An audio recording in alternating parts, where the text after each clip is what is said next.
Yeah, I think that's another reason why a lot of people will quit these things is because, they've got these commitments back home. And for someone like me that doesn't, it's easier for me to keep going because what's the alternative? So there wasn't any doubt. I mean, there's sometimes you get down on yourself or you're frustrated, but, you just got to get through it. It's going to make you a better person. It's going to make you a better hiker.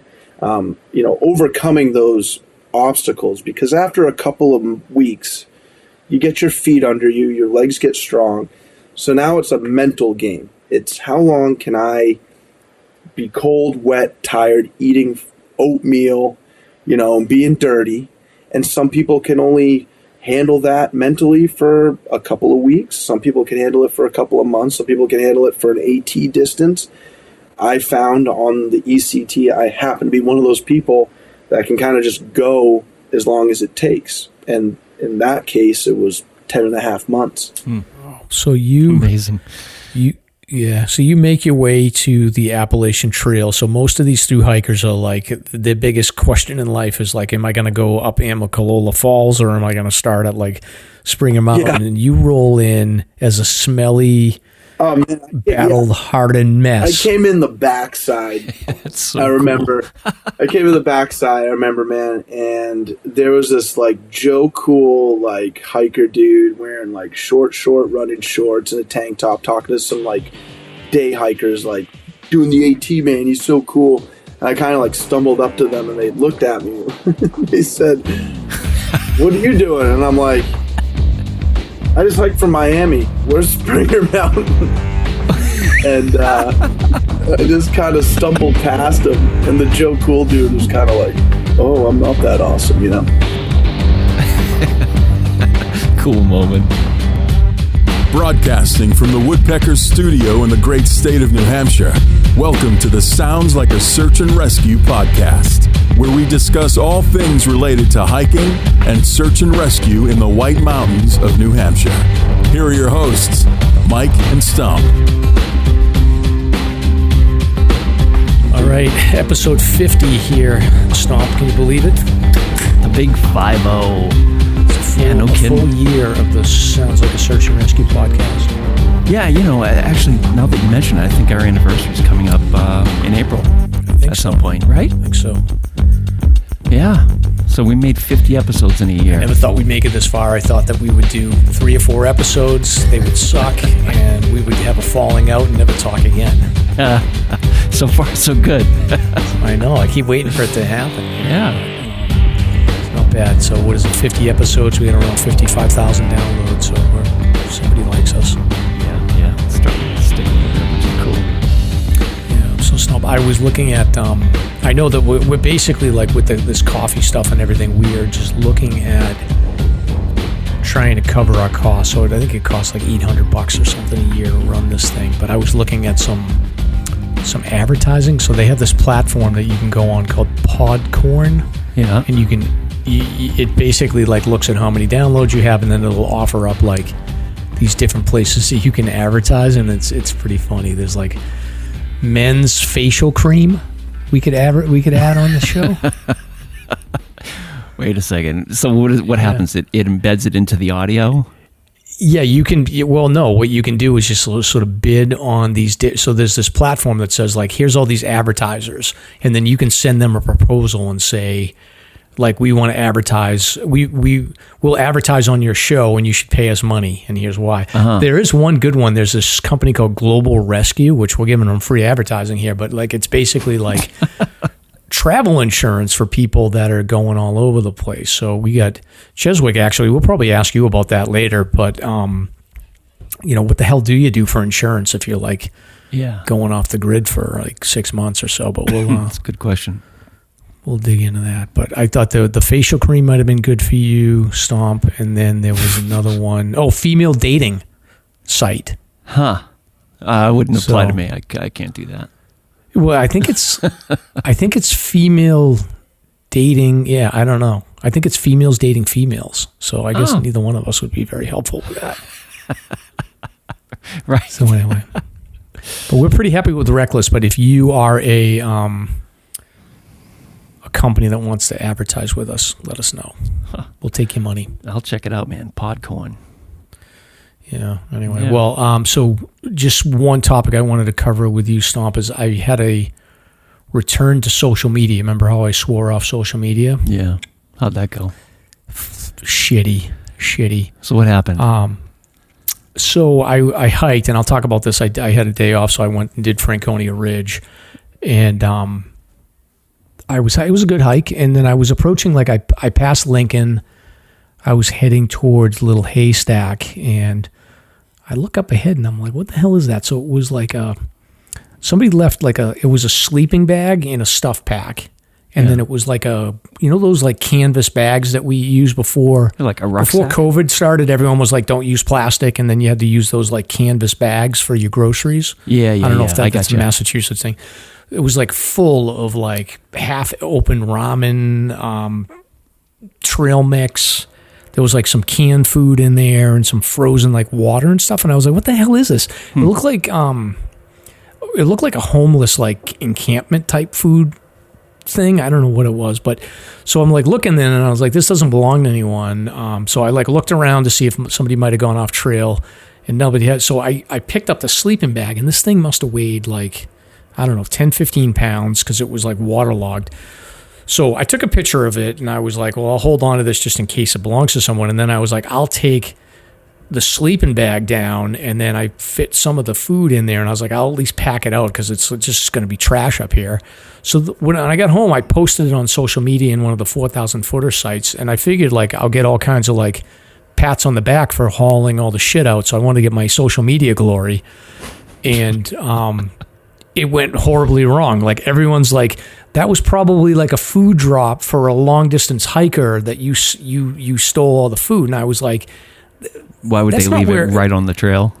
Chezwick, when you guys do food, like when you do food drops, like you don't put them, you wouldn't do a food drop in the middle of Franconia Ridge. Like you do it at a trailhead, or you'd have somebody that's like dropping it at an accessible spot for them, not hiking up like 3,000 feet, right? Right, and you're not going to have cans of stuff. That stuff, that shit's heavy. Yeah. So I mean, ramen, sure, but you're not going to have heavy cans of whatever, and so much water up there. I don't know. That's really weird. Sounds to me like an over-prepared overnight person from Rhode Island. Yep, exactly. So they were like, you know what? Fuck this. I'm sick of humping this shit, and I'm just going to leave it. And instead of looking at it like they were littering, they were like, oh, I'm going to leave it for somebody else that's going to need it. Yeah. Do my part. All the time. Yeah, exactly. Yeah. So that was exactly what I thought. I was like, all right, this is somebody that just overpacked and they're just dropping stuff. So I took it down, but then I posted on social media, and I was like, well, everyone's going to think I'm a hero, and it never works out. Like the same thing happens with my kids. Like I think I do something great, and then I just get shit. So immediately, like someone's like, you shouldn't have done that, like that was somebody's stuff. And then some other lady's like, that's not ethical to take like people's stuff. And it turned into a whole thing. And I was just like, look, it was exactly what Chezwick just said. It was like somebody that overpacked. I don't really know, I've never really seen like a food kit, but I sort of have an idea of what a drop would look like, and it would be a little bit more organized than that. So it was weird though, because it opened up this can of worms. Like somebody had posted, I guess somebody found a whole stash of like gear strewn around in the Skookumchuck Trail, right, well. And they were like, this might be. Remember Mason talked about how he found some gear too. Sure. So this person posted on the Facebook page, and they were like, this link to a Reddit site where someone was like, I found all this gear and I reported it to the Franconia Police Department. And they wrote on there, they were like, yeah, the Franconia PD said that they're not interested. And they said that there's like a homeless guy that's living on the ridge. Aggressive homeless guy, I heard. I guess it's whatever like a that pretty means. hardy homeless dude. Mountain views, man. Mountain views. Yeah, I guess. I found a place like that on the backside of Eagle Cliff. I think it might have been with Chaga or Nick. I can't quite remember at this point. Probably Nick. But somebody had set up shop and just living under a tarp and had a lounge chair and all this and that. I mean, remember I ran into that teepee over here in Welch Dickey, and I had to call that in. It's like, there's people out there living everywhere. I wonder if there's a Franconia hermit. wouldn't surprise me. I mean, he's not going to leave his stuff though. He's gonna keep his stuff. Yeah, that's true. I think that was just ridge magic. Dude, if I came across that stuff on the through hike, I would be eating the fuck out of it. I wouldn't think twice about like, is this somebody? Should I leave it? Oh, I'm eating that. You know? These people that are posted like, how dare you? They've never been hungry. They don't know.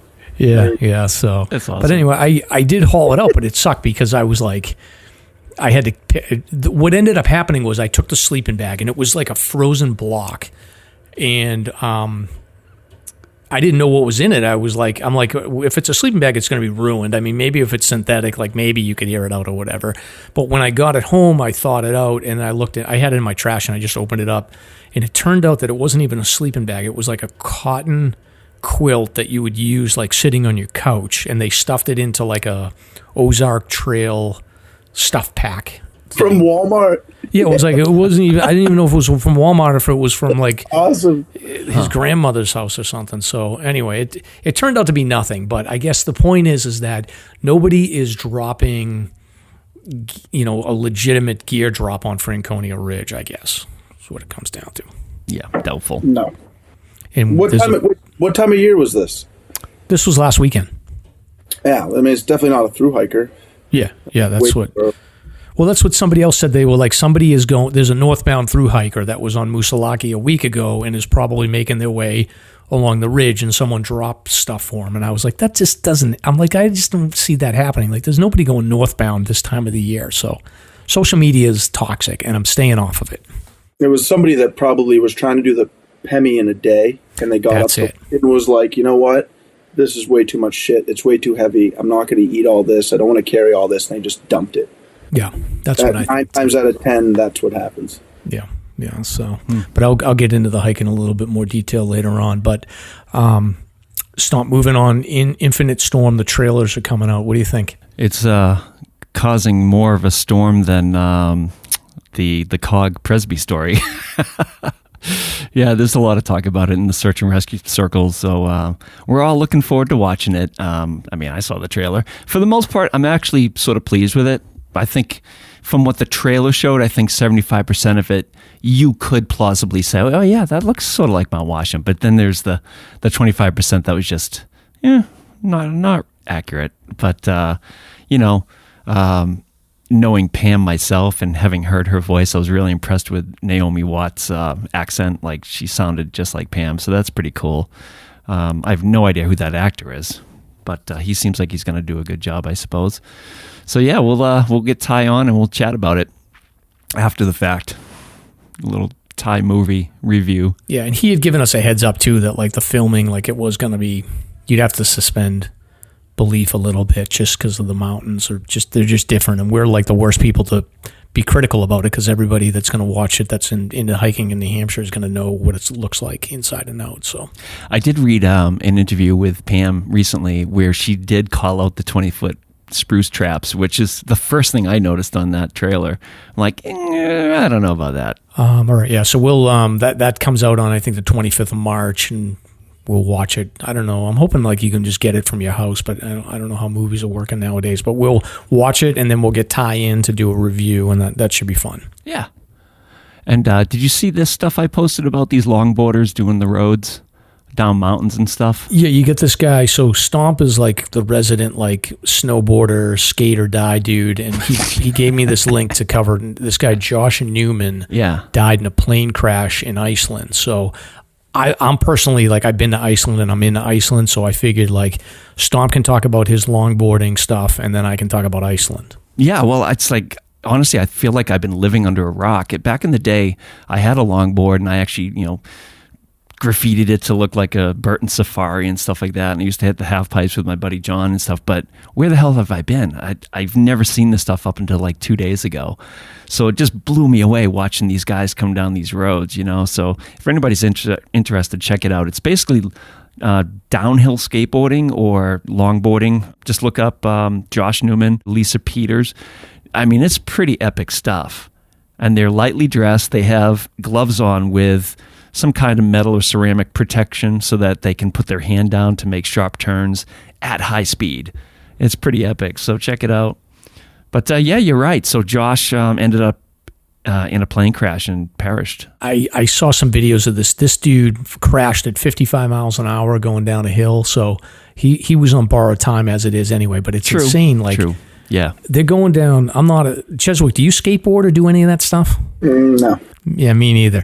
But like, Too dangerous. Yeah, exactly. It's like you'd rather deal with grizzly bears. Like, and the traffic. The oncoming traffic too. Oncoming traffic, and then like it looked to me like the one video I saw with this. So this guy's going down on a skateboard down a hill, and somehow they're like able to turn the skateboard and like glide without stopping. But he just like started the second the skateboard starts wobbling, it's over. Oh yeah. And this kid just goes forward at 55 miles an hour, and he has no elbow pads or anything. Yeah, it's incredible. Yeah, so exposed. Yeah, very impressive. It's crazy.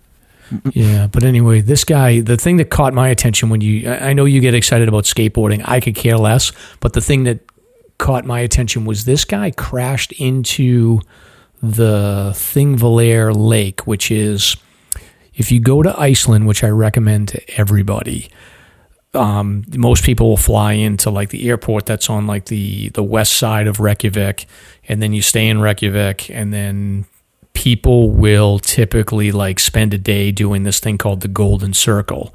And as part of the Golden Circle, it's sort of like if you did the Kank and then looped around Route 25 and did like a big circle or something like that from Conway. It's sort of like that idea. Yeah, sure. This lake is like a giant lake that's sort of at the far end of this Golden Circle, and the guy must have crashed into it. I don't think it's pretty shallow, honestly. So they must have, I don't know, I guess they found him in like 30 meters of water. So that's pretty deep actually, but it's generally pretty shallow. Mm-hmm. But on this Golden Circle, it's like this touristy section. So they have like this crater called the Carrid Crater that you can pay $10 and you can go in and look, and it's like this asteroid hit the Earth, and you can go in and look, and it's like a perfectly round crater with like this blue water, which is cool. And then they have the geyser there, which is like this natural thermal springs that pop up.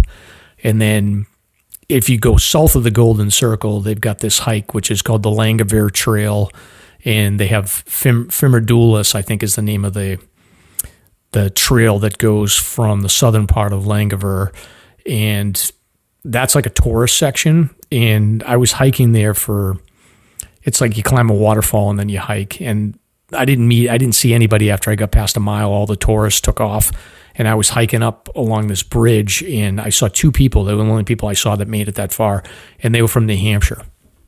Yeah. And they said to you, hey, aren't you that guy on that podcast that can't pronounce anything in New Hampshire, but you can pronounce everything from Norwegian countries like flawlessly? Yeah, exactly. What's up with it that? was cool because, I don't know. I'm probably not pronouncing this shit correctly. You just think I am. But this place is cool. So I'm hiking, and it was like this older gentleman and his wife, and they're like, oh, you're American? And I was like, yeah, I'm American. And I was like, I'm from Massachusetts. And they're like, oh, I'm from New Hampshire.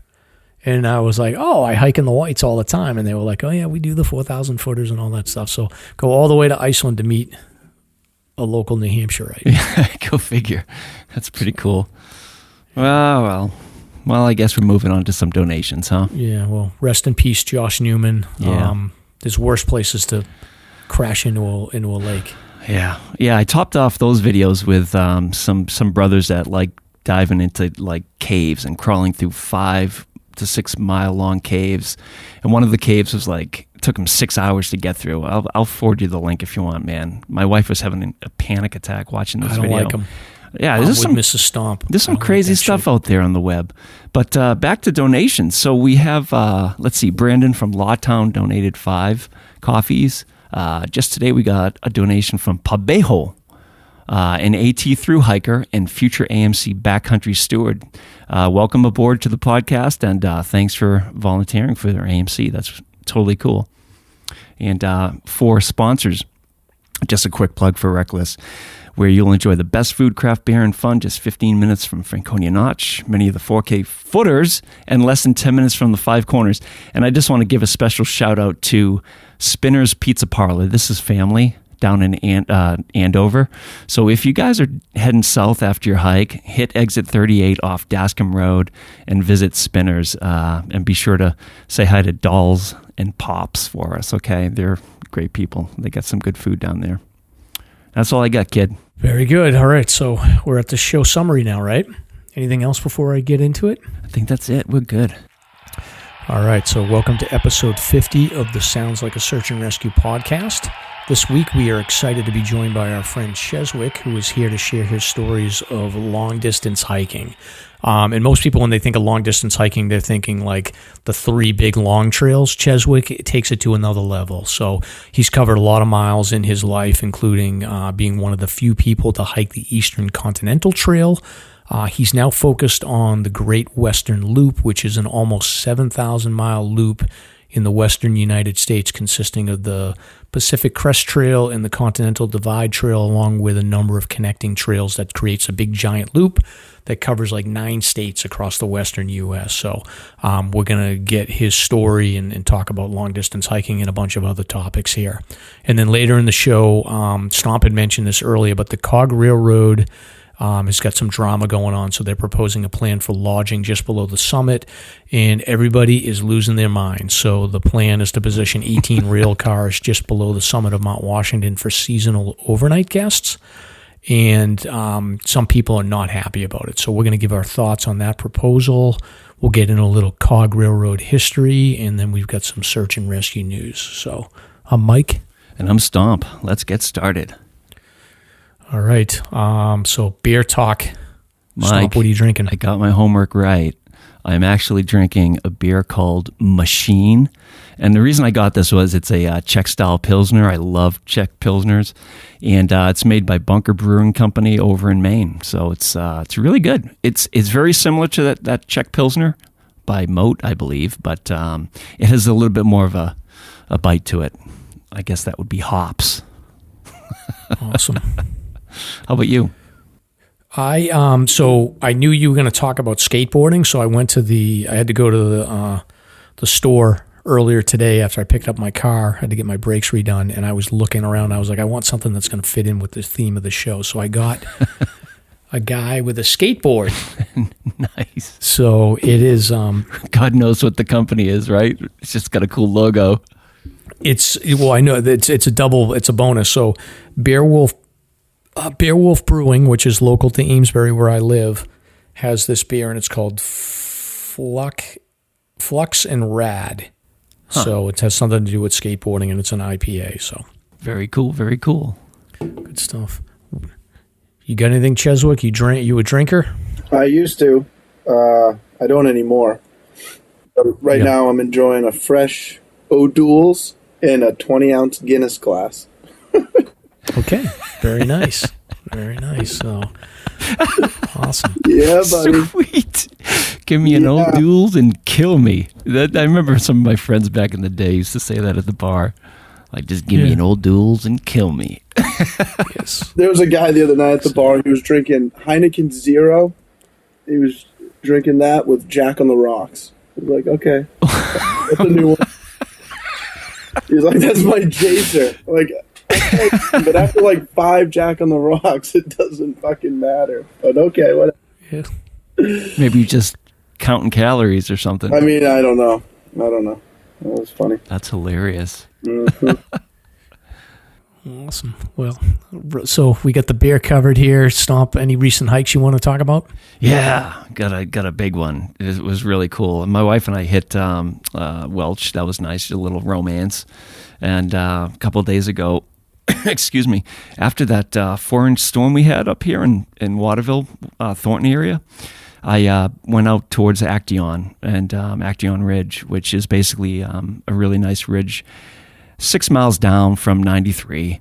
Parked the old truck at 6 Mile Bridge, and it was funny. It's like I didn't bring spikes, so I just wore my snowshoes, and call it a mistake. I don't think it was, because I knew what I was doing. I'm like, even if it's icy, I'll just go around the ice, that type of thing. But on the way up to Bald Knob, it's really a bushwhack. I mean, there are climbing trails to get to these locations, but you got to do your research. So I'm not even going to bother telling you how to find this. Do your research and you can get in here. it's awesome.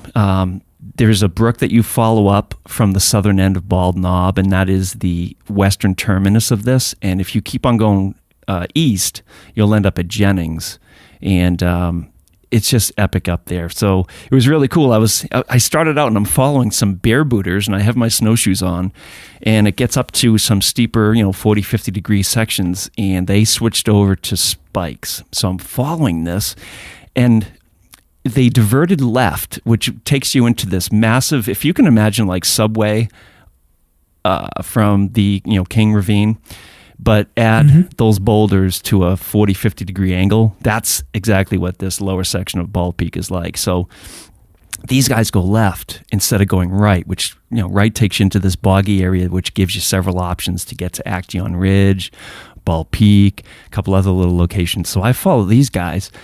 I finally catch up with them. It's maybe 500 feet from the summit. Bald Peak is like 2,300. So you start at 1,000 and you're going up 13, very, very quick and very steep. And these guys bottleneck at this 100-foot drop of just, snow-covered granite. Their dog is stuck on the other side of the ledge. They can't get across it.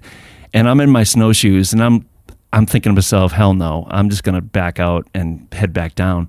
It's very intriguing though. There was a way you could get around them and go left, but we're going to have to revisit it and try to explore this whole area because it's epic in there. I did find some areas where climbers had put in some anchors. So, obviously climbers know about this area.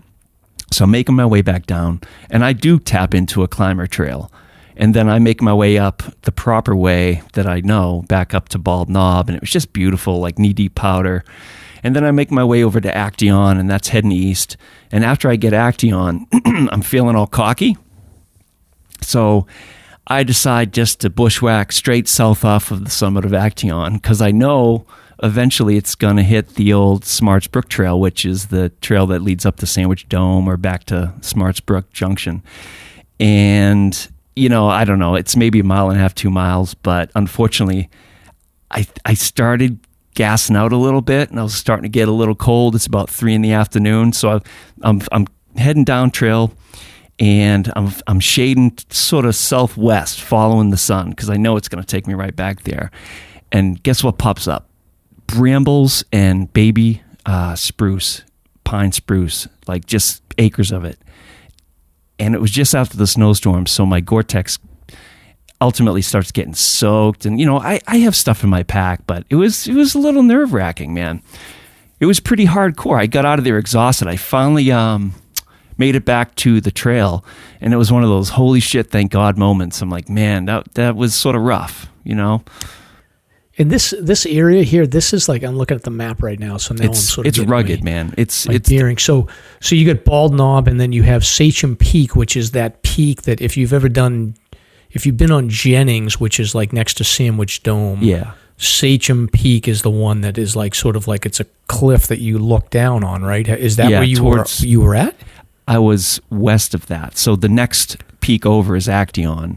So if you're bushwhacking to Jennings, it's Bald Peak, Acteon, Sachem Cliff, which is like number 1 in my book. It's 360 panorama. It's beautiful. And then you hit Jennings, and then you hit, Sandwich or whatever you want to do. Okay. But yeah, so pretty intense. It's like I had all this shit in my pack. So I was just in one of those moods to sort of push myself, and I found my limit. Yeah, I got to get in there. It was so an Stomp interesting almost time. died. Stomp was almost a search and rescue. You think about that stuff because when you're in the middle of all that spruce and the brambles, you're like, when is this going to end? 100 feet can take you forever, it seems. So it was a pretty cool adventure. But definitely a learning experience. Even these short little bushwhacks can be challenging all of a sudden. So that's all I got. How about you? You going to tell us about your hike? Yeah, I did. So I've been talking about like this Madison and Adams hike forever, and my wife was in Florida, so I had the kids this week, and I was like, well, if I do Madison and Adams, like I had to leave super early, and then I wanted to be back. My daughter wanted to like do some stuff that night, so I was like, you know what? It was an extra hour to get up to Madison, and then it'd probably be an extra 2 hours to do that loop. And I was like, you know what? I'm just gonna do Franconia Ridge. It's only 2 hours from my house, and then I'll be done. If I get on trail by 6:45 or 7, I'll be done by noon, and then I can get home in time to, you know, do stuff with my kids. So I ended up bailing on the Northern Presidentials again, and the weather was kind of sketchy. It said it was going to be a little cloudy anyway. So I did Franconia Ridge, and I ended up doing Old Bridle up to Greenleaf, and then up to Lafayette, and then I came across to Lincoln, found that stupid gear stuff, packed that out, and then went down Falling Waters. But it was like icy. I had to put crampons on coming up from Greenleaf, just because it's so much like, I think there's a lot of melt and then a lot of refreeze, and it's like no snow anymore. Ice. It's just like thick ice flows. Yeah. Everywhere. How did you find Falling Waters? I hear Falling Waters is like crampon material right now. Yeah, I kept my crampons on. It was like, you know, I don't know what like the main waterfall, like coming down that section there, like there's no trees to hold on to. So that kind of sucked. I was just like, I just have to put as much weight as I can on the crampons. And there's one other section where that, like, I don't know what that section is, but like there's no trees to hold on to, and you just have to sort of like, I went down backwards, I think, and I just sort of kick-stepped my crampons in and prayed for the best and made it down. But yeah, it's sketchy. Yeah, so what made you go counterclockwise? I always prefer to go up Old Bridle. I think the conventional wisdom is to go up Falling Waters because it's like dangerous going down, but I don't find it that big of a deal.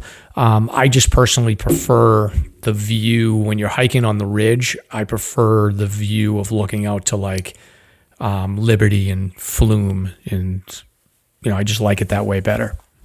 Gotcha.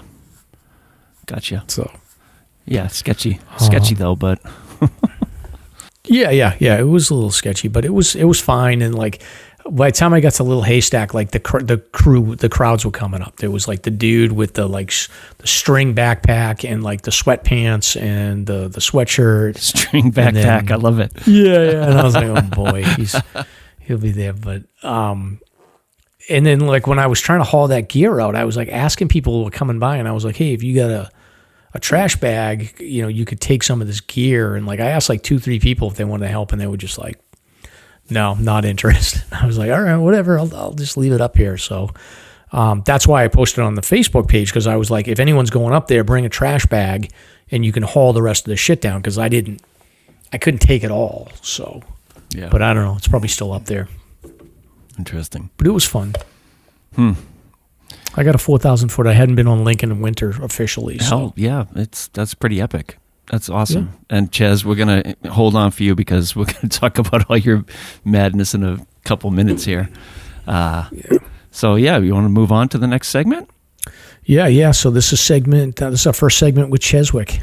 Yeah, Ches, you have the honor of being our 50th guest. That is pretty cool. Oh man, that's incredible. Thank you.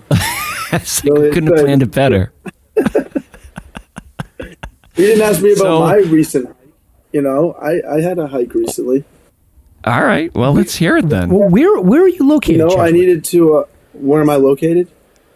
Yeah, Gorham, New Hampshire. You're in Gorham? All right. But I did a doozy. I needed to update my Tinder profile pic, so I went up Mount Willard, and that view, best view around, right down Crawford. Yeah, Notch. That's true.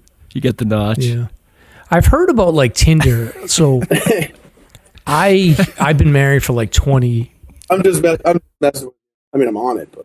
Yeah, but I guess I have this question. So I'm like, I've been married for like 20 plus years, so I don't really know. But I hear that the thing on like, and I don't know about Tinder, but like online dating, I hear that like it's very common for people, and I've seen this on like different videos and stuff, where people will be like, I'm outdoorsy and I'm into hiking, and they'll like put a picture up, and then like these people that are these girls that are like really into hiking, like they're like, oh, this guy hikes, and then like they get on a date and they find out that like the guy doesn't really hike. He just says that on his profile to look good. Right. So, but Chezwick, you got the real deal. But I met a girl on one of those dating sites, and she was only on it to find hiking friends. So it didn't even work out. I was like, oh, all right. So I guess this isn't going anywhere. But well, you made a friend.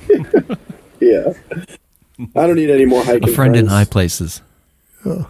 Yeah. Cool. All right. Well, Stomp, I'll let you do the intro here. So why don't you tell us how you got to become aware of Chezwick, and then he can kick it off and give us some more detail. It's time for SLASR's Guest of the Week. Very cool. Very cool.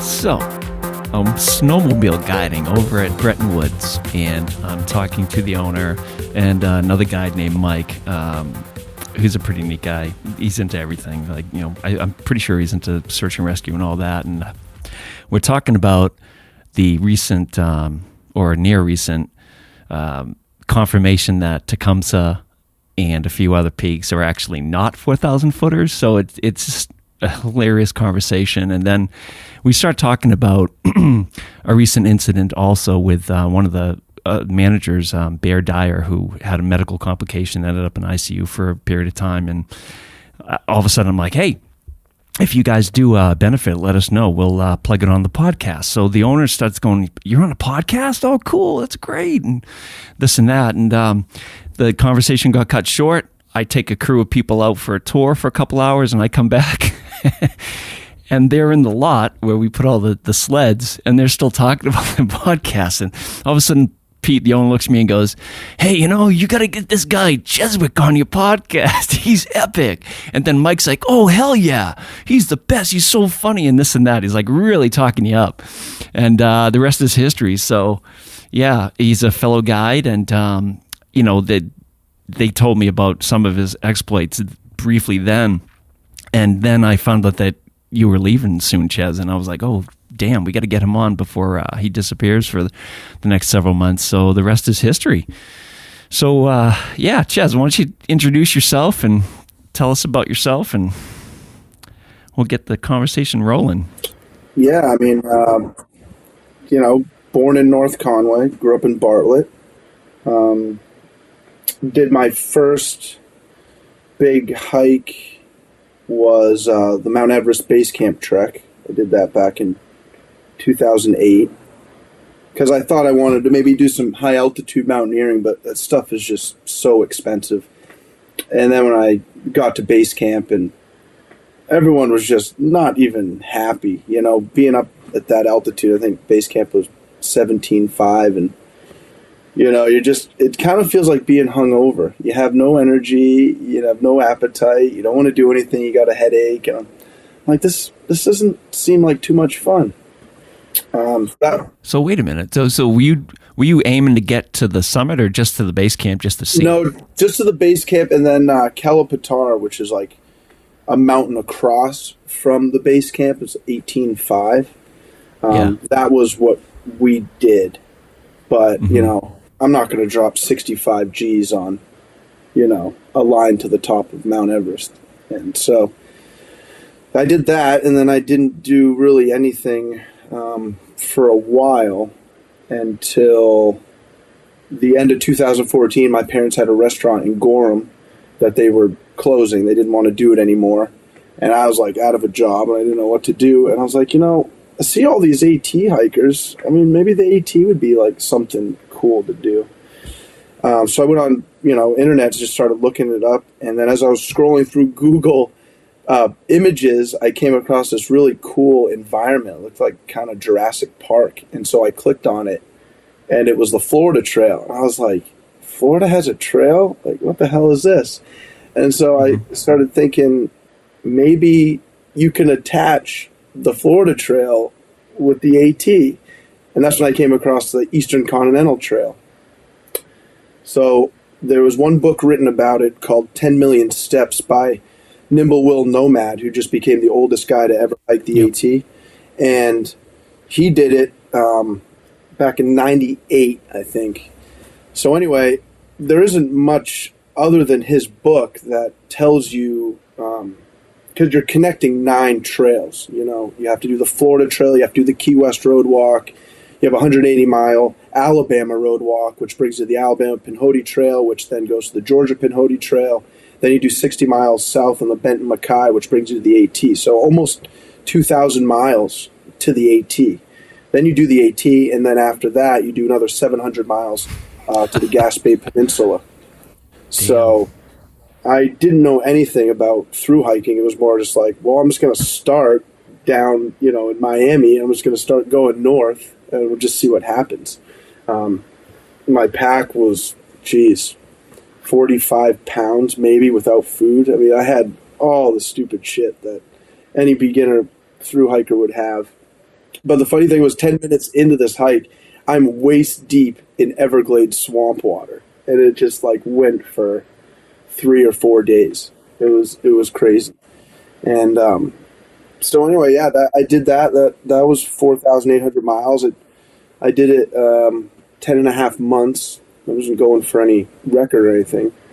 And you know, I got to Springer Mountain, Georgia, not realizing that through hiking was like a big thing, and I just walked into the camp, and there's like 100 clean, happy hikers. They're all going from Georgia to Maine. They're all excited, and I'm, you know, I got blisters all over my feet. I'm soaking wet. My tent's broken. I'm in such a bad mood. I never forget these 2 kids walk up to me and one's like, "Hi, I'm Timmy, and hey, I'm Jeff, and we're from San Francisco, and we're hiking the AT. What's your name?" I'm like, "I'm Chezwick. Get the fuck away from me." And I felt really bad about it, but at the time I was just like so beat up. And the next night I camped with them, and they were good kids. But yeah, so that was my first hike. My first hike just happened to be one that was 5,000 miles. Wow. Now, so when you did the Everest base camp trek, you were doing hiking and outdoor activity around New Hampshire to get some experience, or were you not even doing hiking locally? No, I mean, when you grow up around here, you don't look at it like the way people from, you know, down south do, where they come up and it's like an event. You know, when you grow up in this area, it's just something that you have at your fingertips and you just do it. I never really, I trained a little bit for that hike, but I read a lot of books on high altitude mountaineering, and things that they talk about is, you know, you force yourself to eat, you force yourself to drink. And a couple of guys that were on this trip with me out there, they weren't doing that, and they were hurting them. And my one guy that I was staying with every night on the trip, his name was Martin. He was a nuclear engineer from London, and he couldn't even make it to base camp. His blood oxygen was like 59. I mean, it was low. And wow. And so they're checking your finger all the time with the pulse ox to make sure everyone is okay. Meanwhile, I'm like the young kid in this whole group of like people that have all this money, all well-to-do, and I'm drinking, I'm smoking, I'm having a great time, and they're just struggling to get up there. But I always last out of camp, and I would always hike slow and increase my pace throughout the day, and I was always the first into camp. And that was an incredible trip. But that's when I realized, like, I don't want to do high altitude stuff. I'd rather do longer hikes. But then I kind of put it on the back burner for 7 years. Can you just touch upon the attitude at base camp again? What was your sense? Why were the people there so disgruntled? Yeah, so like, you see movies and they're like partying at base camp and they're all happy, and that was my impression of what it was going to be like. And when I got there, it wasn't like that at all. You're just struggling to survive at that altitude. So if you're going to climb Everest, once you arrive at base camp, you're there for a while, just getting used to it. And you don't feel good. Mm-hmm. And it's just, it's a really strange place. You're on a glacier and everything's got to be hammered out, all the tent platforms. And, that's why when you're doing it, going up Everest, that's why they're going to go base camp up through the Khumbu Icefall to advanced base camp, stay overnight, go up to Camp 1, stay overnight, back down to Advanced Base Camp, then back down through the Khumbu, back to base camp, stay there for a couple days. And you kind of do that several times up and down to get used to the acclimation. Because that's the problem, is you just get so lethargic. You know, that guy that did the 14 summits, you know, he's a Nepalese guy. He's used to being at that altitude. He was born up there. So an incredible feat to do what he did. But it would be so hard, I think, for a Westerner to go and try and do something like that when you're just not born in that area. Because my Sherpas and my porters, man, they're wearing tennis shoes. They're running up and down the trail. It's like nothing. And we're all kind of just struggling to do, you know, a 10-mile day. Wow. And I have this idealized, in my mind, and I get what you're saying about base camp. Like, that doesn't surprise me. I think that there's a lot of, it's a lot of work, it seems like, from the videos that I've watched on it. But like, I sort of have this idealized view in my mind of like the trek to base camp. Like, I know there's like some tours that you can do from like Kathmandu to like base camp or whatever. Did you find that the hikes where you were in the lower regions, was it as awesome as it seems like it is to me, or is it also sort of a grind when you're dealing with elevation even below base camp? No, man. It's absolutely incredible. The towns, the people. I mean, it's one of those trips that I think everyone that likes to hike should just sack up, drop 10 G's, and go and do it. Because not only is the trek, and you're flying from Kathmandu into Lukla, which is a Sherpa village at 9,400 feet, you're flying into the most dangerous airport in the world, which I didn't know at the time, but it's like a runway off of a cliff. But, Kathmandu in itself is like so far removed from anything that any Westerner knows. I mean, there's no infrastructure. I mean, there's, monkeys running around and cows sitting in the middle of the street and 4 people on a motorcycle. And it's usually like a 5-year-old, a 6-year-old, an 8-year-old, and then the dad's driving, and he's the only one with a helmet on. I mean, there's trash-filled rivers and bodies being burned. I mean, it's insane. So, I mean, it was just such an eye-opening experience. But when you get up into the Himalayas and you start approaching the big ones, and you see, Ama Dablam, and then you can finally see Everest. It's like, it's incredible. I mean, but it's a low desert hike. If you're in a desert, and as you increase in altitude, then you start going over some insane river crossings. But they were boiling all of our water because, up there, people are doing whatever they have to do around all of those water sources. So, the Sherpas are giving you, 6 to 8 liters of water a day, but it's all warm water when you get it. So it's kind of weird to drink. Yeah. But yeah, man, it's pretty insane. And the cool thing is, you can only get like Pringles chips up there because it's the only chip that's in a container that won't get crushed. And as you go higher, Everest whiskey, the toilet paper, the chips, whatever it is, it starts increasing in price because the cost of having a porter bring that up, costs more. And it's only rupees, which, doesn't really translate. Like 5 rupees is nothing, but you start to haggle and penny pinch and stuff. But yeah, man, it's pretty rad. It was a good trip. Wow, I want to go, Stomp. Well, it's a beautiful culture anyway. The spirituality of the people there, and I mean, they may be living in poverty to a point, but it's just a beautiful, beautiful people, beautiful culture. My personal Sherpa, Lakpa, he did 2 guided trips a year to base camp and back, because I went with Mountain Madness, which was originally created by Scott Fisher, who died on Everest and into thin air. Mm-hmm. Sure. So he did 2. There was a bunch of Sherpas, but he got paid $200 American to go from Lukla to base camp and back. And so that $400 he made, he told me, would pay for him, his wife, and his 2 kids for 9 months out of the year. Wow. Yeah. Amazing. Very crazy. And you're dropping, 40, I think it was $4,300 to go with the Mountain Madness outfit. And there was, 10 of us. So it's 43 grand, and they're giving the Sherpas, a couple $100. So you must have done your homework on some of these guiding outfits. I know that there are some outfits where you can get out there cheap, but you're putting your life at risk. Is that right? Well, the trek to base camp, it's not dangerous really at all. I mean, But beyond that, if you're heading up. If you're heading up, I mean, like, if you go from the popular Southeast Ridge route, which is, the Nepal side of Everest, everyone wants to do the Hillary step. And that's, the last 60-foot pitch before you do the 300 feet to the summit of Everest. And but to get to that, you have to go through the Khumbu. And when you're acclimating, you have to go up and down through the icefall. And when you're staying at base camp, you're hearing it move all night because, it's a slow-moving river. And that's, what happened in 2015 when, all those Sherpas died. And then the lack of pay that they get is why they finally put their foot down. And I was like, listen, we're doing all the work. So whenever you meet someone that says, I climbed Everest, it's like, okay, well, yeah, maybe you put one foot in front of the other, but you didn't set the fixed lines. You didn't carry your food. You didn't pitch the tents. These people will pay $60,000. They get to these camps, and there's a Sherpa there that will bring them tea and have a hot meal for them and have it all set up. And those guys are the ones that are, really risking their lives.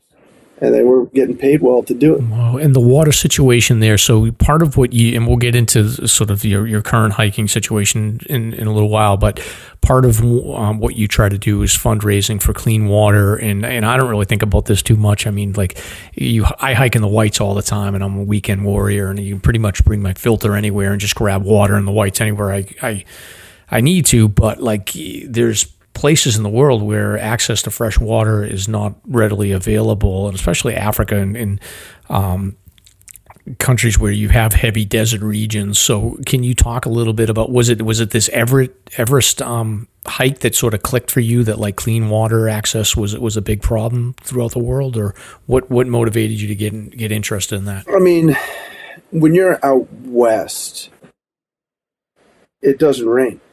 It just doesn't.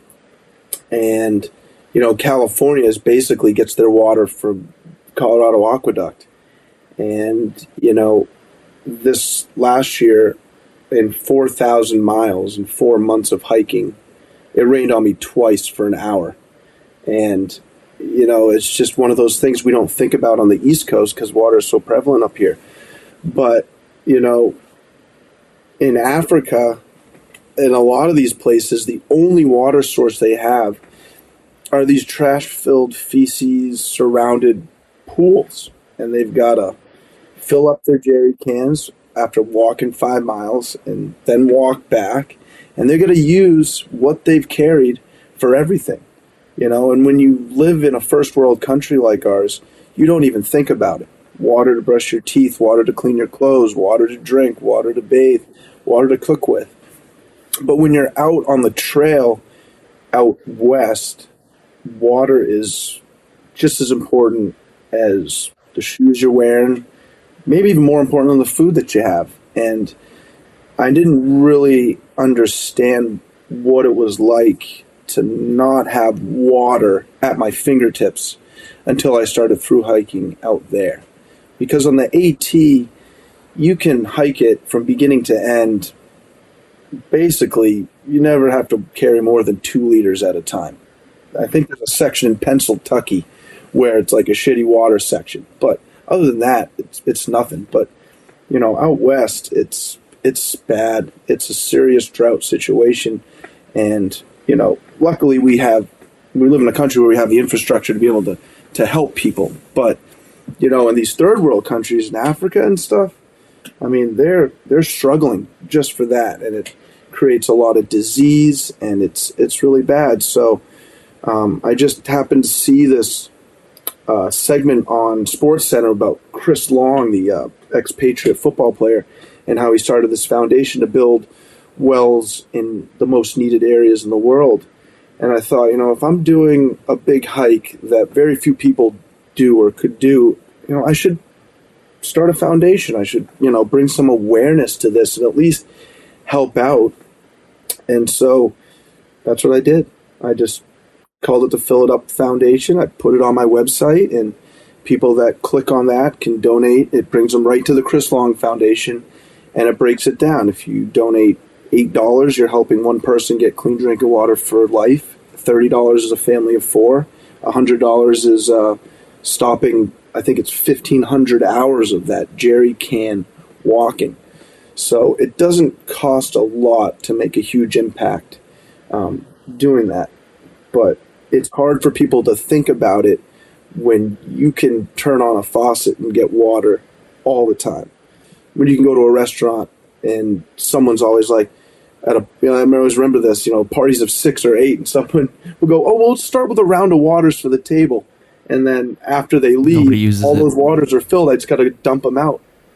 And bringing that awareness to people that don't really even recognize that's a problem is something that I think is important. So, yeah, that's why I did it. And I'm happy I did it, Yeah, no, it's cool. And honestly, like, I don't think about it that much either. Like, when I was doing research and I was on your website, I was like, oh yeah, I know about this. I've heard about this before, but you don't, like you said, you don't think about it that much. So we'll make sure that we link that in the show notes so people can donate if they want to the Chris Long Foundation. And as far as like your water strategy, when you were doing the, when you were doing the Eastern Continental, were you filtering water, or were you just saying, but did you get to a point where you were like, screw it, I'm sick of filtering, like I'm just going to drink right from the wherever I get my water source? Absolutely, I did. Yeah, I'm always curious about that. When I see, you have to filter in the Everglades, because the Everglades is black, dirty swamp water, like dissolved limestone crap. So you got to filter that. And you want to filter, Alabama's got a lot of trash on the side of the roads, and so you want to filter that stuff. And then I filtered for the first, 200 miles of the AT, because it gets so inundated with people that you just want to be careful. But once all those people, decide they just want to sit on their ass and play on their phones and watch Netflix and fuck off the trail, then the trail opens up, and it's safer to drink that water. So then from, I think it was Virginia to Canada, I didn't filter at all. And I don't filter in the whites because this water is really good.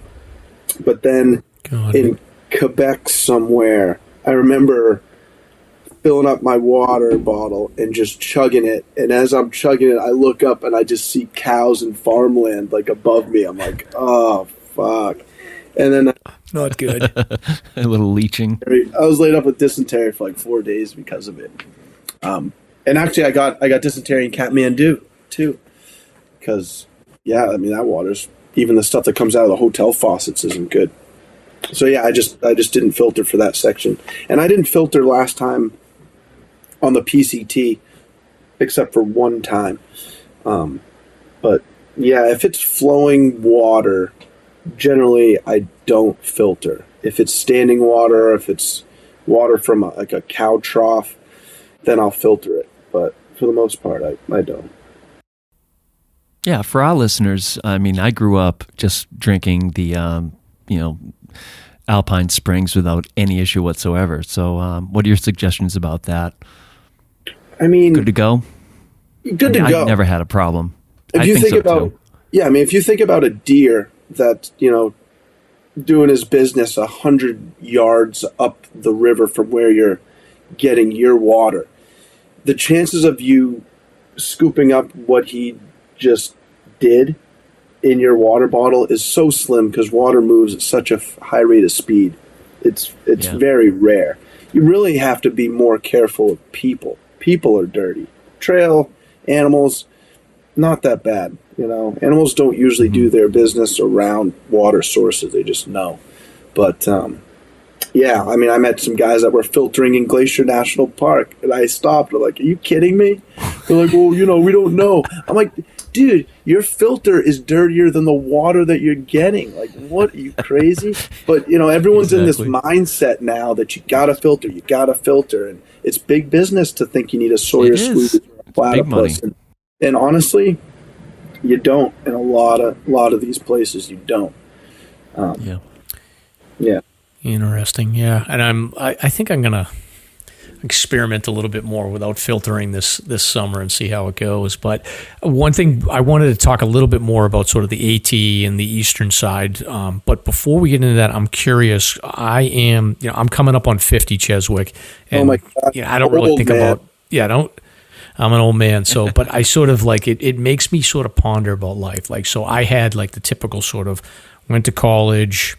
I moved to Boston, lived with my friends for like 4 or 5 years. I met my wife. I got engaged. We got married, had the kids, bought the house, had the minivan, did the whole life. I picked up hiking as sort of like an extension of running. Like, I just needed an outlet for my mental health. But I was reading a little bit about your biography, and you talk a little bit about, you did the Everest Base Camp trek. You sort of got a little bit of a bug on adventure, and then you spent a certain amount of years sort of working and living your life. And at some point you just sort of felt like there was a hole there or something you needed to do to change things up, and that brought you to the trail somehow. So can you talk a little bit about, and I want for the audience's sake, like I think our audience skews a little bit older, but there's young people too that listen, and I feel like it's important for people to understand that, like, you don't just need to do the grind of like go to college, get your degree, or learn a trade and start working right away. Like, there's other avenues in life. So I guess I'd be curious to know sort of like,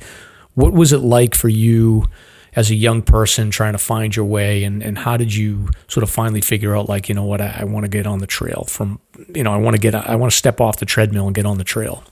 Yeah, well, when you grow up in the Mount Washington Valley, you're in a ski town, and ski towns are big party scenes. And, I started bartending, right out of high school at a good restaurant, and it was good. The money was good, and I kind of got lost in it. And,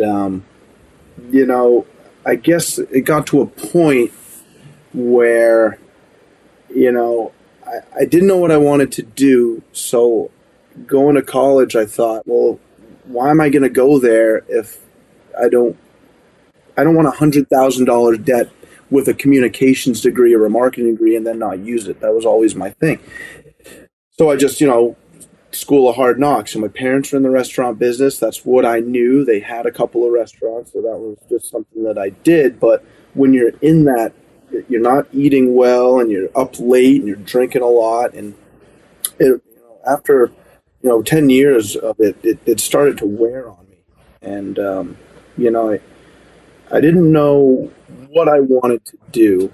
I just knew that if I just started walking and I had a goal of, Canada, however long it took, I was just going to do it. Because I really knew that, nothing bad's going to come out of this. Only good things are going to come out of this, And so, yeah, I just basically, like I said, my parents' restaurant, they closed it, and it was at a perfect time.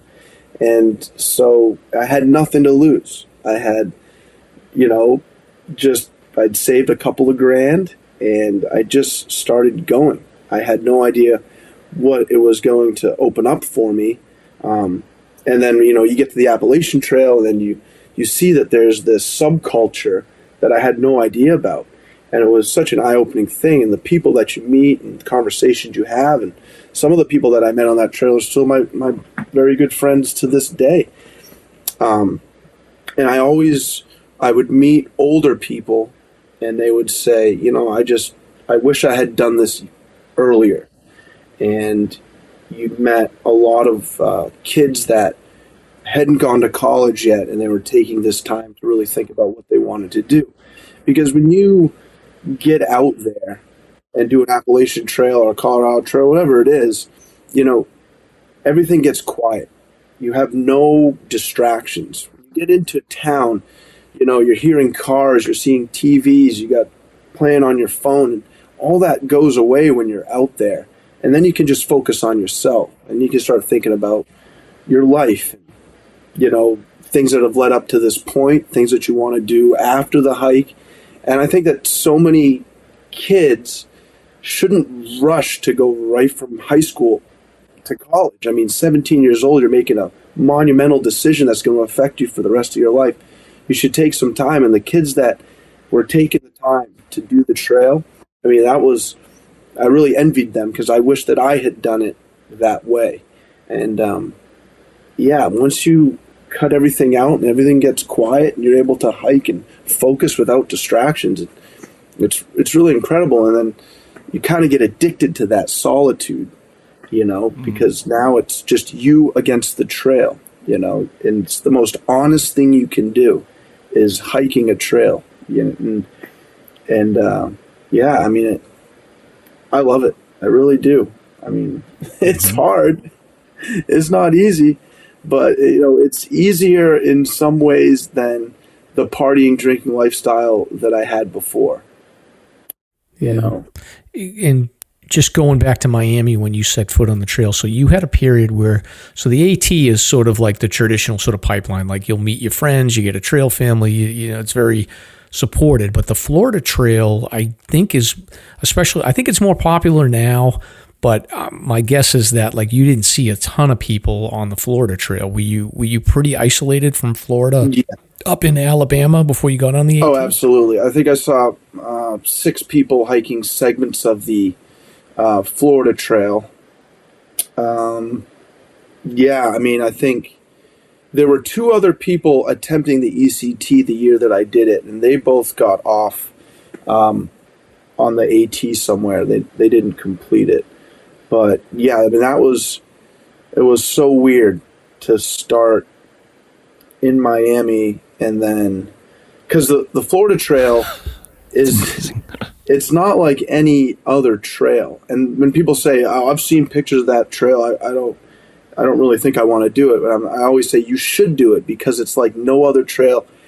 You don't follow one path. I mean, the AT is the only one where basically it doesn't use roads. I think in Gorham here, there's like a 1 mile road section, and that's it.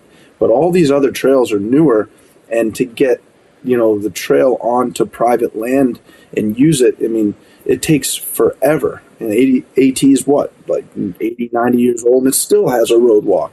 But on the Florida Trail, you do a section in the Everglades, for example, and then you've got, 30 miles of backwoods roads, and then you go into the woods for 5 miles, and you go back out onto the highway and you walk that for 20 miles, and you're back into the woods for 15 miles and back out for 40. So it's just kind of linked together in this really weird way. But then once you go up into the Panhandle, instead of continuing to the end of the Florida Trail, you have to take a right and go north. And North Florida is crazy. The people are crazy too. But then you have to do a 180-mile Alabama road walk. So that's something you just have to commit to and deal with. You go, right through Montgomery, and I happened to be going through the day that it was the 50th anniversary of Martin Luther King's March to the Capitol building. So I walked right into the middle of this thing, and it was drizzling out, so I had my backpack on and my black pack cover, and the cops were looking at me. They thought like maybe I brought a bomb or something. I don't know.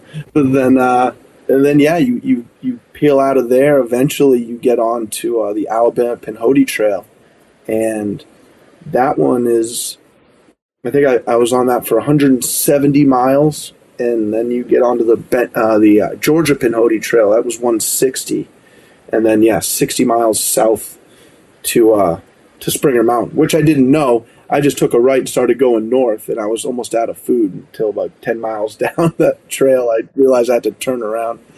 But how far into the Florida hike did you go before you were like, I got to dial in my 45-pound pack? No, honestly, it took me a little while because, the whole idea of long-distance hiking is to learn what you can and can't go without. And for me, being my first one, I didn't know what I could go without. So it took a while. It took like losing stuff, breaking stuff, and then just not having it to realize, you know what, I don't need this. But by the time I got to the end of the Smoky Mountains, I did a massive pack shakedown, and I ended up with like a 20-pound base weight. But up until then, it was like slow little pieces here and there that I'd just be getting rid of or shedding, But it wasn't like this one aha moment of like, I need to get rid of all this stuff. It didn't work like that. Yeah, because I always picture, like, I know that, like, there's Neil's Gap where, like, most of the through hike, I just sort of think of in terms of the AT, and I know that, like, there's, like, the Neil's Gap where you can go in and sort of get the shakedown and a lot of Mount Frost. It's a typical story. Yeah, exactly. So, but you don't have that in the Florida Trail. Like, and were you, like, for me, and I have to ask this question, because if I don't, like, listeners will be like, why, how could you not ask this? But, like, alligators, snakes, like, I've hiked in Florida, man. Right. And I've been faced with these scenarios where I got to walk through a trail that's like knee deep black water. And I'm like, I tap out, because I'm like, I'm done. I'm not going in that water, because I don't know what the hell's in there. There's brain eating amoebas in Florida. There's snakes. There's like alligators. I'm not touching that shit. Like, how did you make it through there mentally? I wouldn't make it. That's funny, because I've actually done that section 2 more times since I did the ECT, just because it's so cool. But I didn't do a lot of research. It was literally like the restaurant closed, I think it was like December 14th, and then I flew out 2 weeks later. So it was kind of an ignorant thing. I didn't think about it, but I guess I had the mindset like they wouldn't put a trail in this area if I had this huge chance of being killed. And, you know, a lot of those animals, they will see you before you see them, and they usually get out of your way. Alligators, you see them, but it's nothing. Water moccasins, they're just kind of cruising around. It was the the golden orb spiders were the things, because I hate spiders, and they would cast these massive webs across the trail, and in the morning, you know, I would just have my trekking pole out, and I'd just be like whacking these webs as I was going, man. So that oh my God, always freaked me out. But you know, night hiking in that stuff was crazy. So I'd put my headlamp on at like 9 o'clock at night and just start going. And you're like looking around, and you're just seeing eyes just looking at you as you're going, and you like bump into something and hit your leg, and you're like, oh, I wonder what that was, you know? Yeah, it's like, and you totally by yourself. There's no trail family, nothing. And I still prefer hike by myself. Yeah, it's like the bugs are like prehistoric down there. It was crazy. But the thing is like in that section, you can only camp where there's high ground. You can't just say, well, I'm going to pitch right here, because it's all underwater. So you have to make it to the next camp. So if you don't make it by the time the sun goes down, you got to keep pushing. And the thing about that section was, you know, when the sun was up to when the sun went down, you were good. But anytime when the sun was down, the mosquitoes, man, they were just ferocious. Absolutely ferocious. And so that was tough too. Can't imagine. Now, did you have any doubts? Like, were you ever just like, I'm going to pack it in and this isn't for me? Or were you pretty solid the whole time before you got to the AT? I was pretty solid, because I thought, you know, I can quit, but I got nothing to go back to. I don't have a family. I don't have a pet. I don't have a home. I mean, so what are my options? I just keep going. It's awesome. You know? And so, I think that's another reason why a lot of people will quit these things, is because, you know, they've got these commitments back home. And for someone like me that doesn't, it's easier for me to keep going, because what's the alternative? So there wasn't any doubt. I mean, there's sometimes you get down on yourself, you're frustrated, but, you know, you just got to get through it. It's going to make you a better person. It's going to make you a better hiker. You know, overcoming those obstacles, because after a couple of weeks, you get your feet under you, your legs get strong. So now it's a mental game. It's how long can I be cold, wet, tired, eating oatmeal, you know, and being dirty. And some people can only handle that mentally for a couple of weeks. Some people can handle it for a couple of months. Some people can handle it for an AT distance. I found on the ECT, I happen to be one of those people that can kind of just go as long as it takes. And in that case, it was 10 and a half months. So you, amazing. Yeah, so you make your way to the Appalachian Trail. So most of these thru hikers are like, their biggest question in life is like, am I going to go up Amicalola Falls or am I going to start at like Springer Mountain? Yeah. And you roll in as a smelly, battle-hardened mess. I came in the backside. So I remember. cool. I came in the backside. I remember, man, and there was this like Joe Cool like hiker dude wearing like short running shorts and a tank top, talking to some like day hikers, like doing the AT, man. He's so cool. And I kind of like stumbled up to them, and they looked at me. They said, "What are you doing?" And I'm like, "I just hiked from Miami. Where's Springer Mountain?" And I just kind of stumbled past him, and the Joe Cool dude was kind of like, "Oh, I'm not that awesome," you know. But there was I heard a story of a guy that there was a guy brought a inflatable raft on the AT because he heard there was a lot of river crossings. That one really cracked me up. That was good. But then you talked about Neil's Gap, and that's Mountain Crossings Outfitter. That's probably one of the coolest outfitters I've ever seen. But when I got to the parking lot, I saw like 30 UPS boxes. And I said to somebody, I go, what, did they just get a delivery? And they go, no, that's all people's gear that was just shaken down that they're sending home. So, I mean, people will start these things thinking they need all of this bullshit. And you want to be comfortable in movement. You don't want to think about, well, I want to have all this comfort when I'm camping. Because when you're in your tent and you're sleeping, you know, you got to carry all that stuff. So the people that go ultralight, you know, they really enjoy the act of movement, you know, because that's what you're doing most of the time.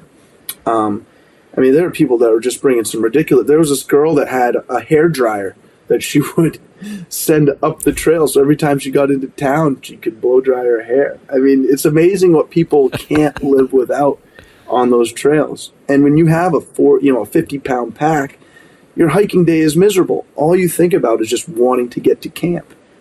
And until you realize that you don't need all that bullshit, you know, you're not going to enjoy the hike. Because you're not supposed to be miserable, uncomfortable. It's supposed to be this challenge of moving up and down the trail. So you have to learn to go without. And if you can't, you're not going to succeed. When you got on the AT, obviously, like you had already sort of learned your system, and you know you're looking at these sort of newer hikers. At what point did you sort of let your guard down, and did you sort of fully embrace the social aspect of the AT, or did you sort of take the position that you were going to be more standoffish and just sort of be isolated? Because I would imagine like you were probably pretty comfortable being by yourself, and then now you're in a situation, especially from Georgia up to like North Carolina, you're going to see a pretty good crowd of people. Yeah, I mean, it was cool to see that camaraderie and everything, but you know, for me, I knew that once I got to Katahdin, I still had 700 miles to go. And, you know, you're basically chasing winter when you're doing that hike. So the goal was to do the AT in 100 days. So I did the first half in 49, and I was just blowing by everybody. And I stopped at Harper's Ferry, which is more or less the halfway point of the AT. And I had a buddy that lived in D.C., so he picked me up and he brought me in, and you know, we're drinking and having a good time, and we go bowling, and I hurt my knee. And I'm like, are you kidding me, man? I just hiked 3,000 miles, and I fuck up my knee bowling in D.C.? So I end up laying on his couch for 9 days resting until I could, you know, walk good. And then I get back to the AT. That's a good chunk of time. I get back to the AT, and all the people that I had passed in the first 49 days caught up to me. And I thought, you know, there's no guarantees that I'll ever do this trail again. Why don't I take the second half and I'll, you know, hang out with some people. I'll take my time and I'll have some fun. And so I ended up doing the second half in 100 days.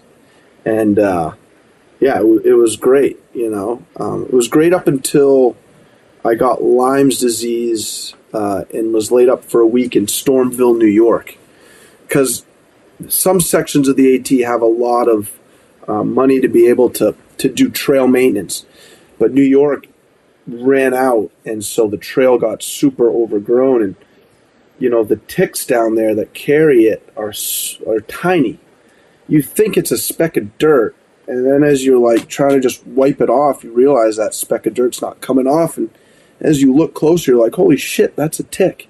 And by the time you see that, basically you've got it. And luckily, it's too late. It's too late. And luckily for me, too small.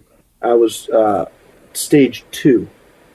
So I decided to take 2 hits of LSD and go skydiving, and then later then hung out for 5 days and just took this doxycycline stuff, which absolutely just throttles you. Like, last thing you want to do is hike on this shit. And I would hike like 2 miles and then just sleep in my tent for 10 hours until my body would just kind of come around. And it took a few weeks, but I was happy that I slowed down. I was happy to hike with the people, but it was really weird coming down into Pinkham Notch and being like, man, I hiked from Miami, Florida to here. This is really weird because that's where I live. Almost home. Yeah, I fucking walked here. So that was pretty cool. Wow. And then as you get through Grafton Notch and you get into Maine, like, I would assume that now you're thinking like, okay, I'm going to hit Katahdin. I got another 700 miles to go. Everybody else is sort of thinking about like, okay, I've got to face real life. You're thinking like, I've got to face another 700 miles of solitude.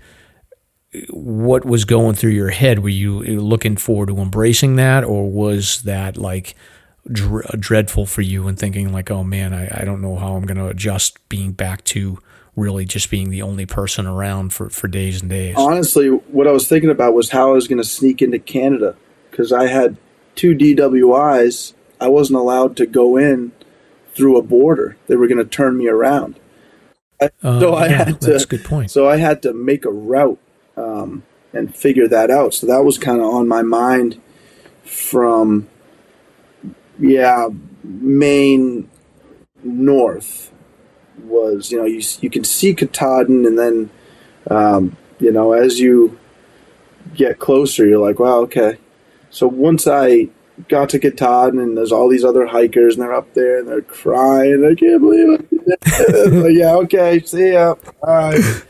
And so that was my focus, was how the hell do I get into Canada without getting busted? So I went into Millinocket, which is the town that all the A-tiers, once they finish, they go into, because then you can shoot over to Bangor and you can fly out or whatever.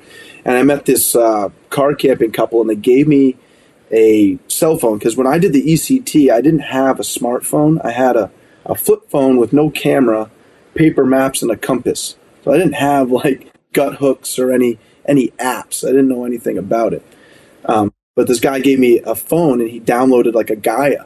And so when I got to Mars Hill, Maine, which is right near the border, I was able to plot a course over Mars Hill Ski Mountain. So I camped next to a cabbage patch, and at 3 p.m, I started walking towards the border, so that when I crossed, it would be when the sun was going down.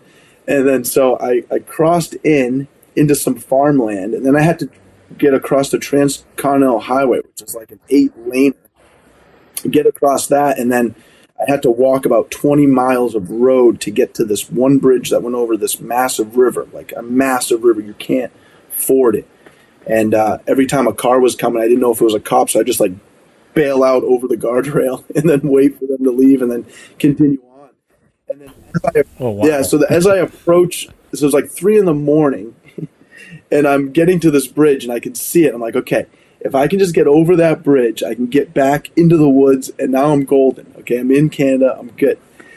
As I get close, I'm walking underneath a street lamp, and 2 Border Patrol cars pull up to the bridge, and I'm like, oh, shit.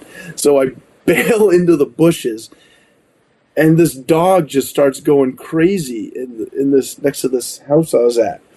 And I watch through the woods as the 2 Border Patrol agents drive across the bridge, go into a parking lot on the other side, and it's like they were talking. Now, in my mind, I'm thinking, oh, man, they saw me. This is it. It's over. I've gone, 4,000 miles or whatever. It's done. And then they turn around and they drive back over the bridge. And they get to the other side. They continue the way they had come. So as soon as they were out of sight, I just got up and I just started running as fast as I could to the bridge, got on the bridge, ran fast as I could across the river.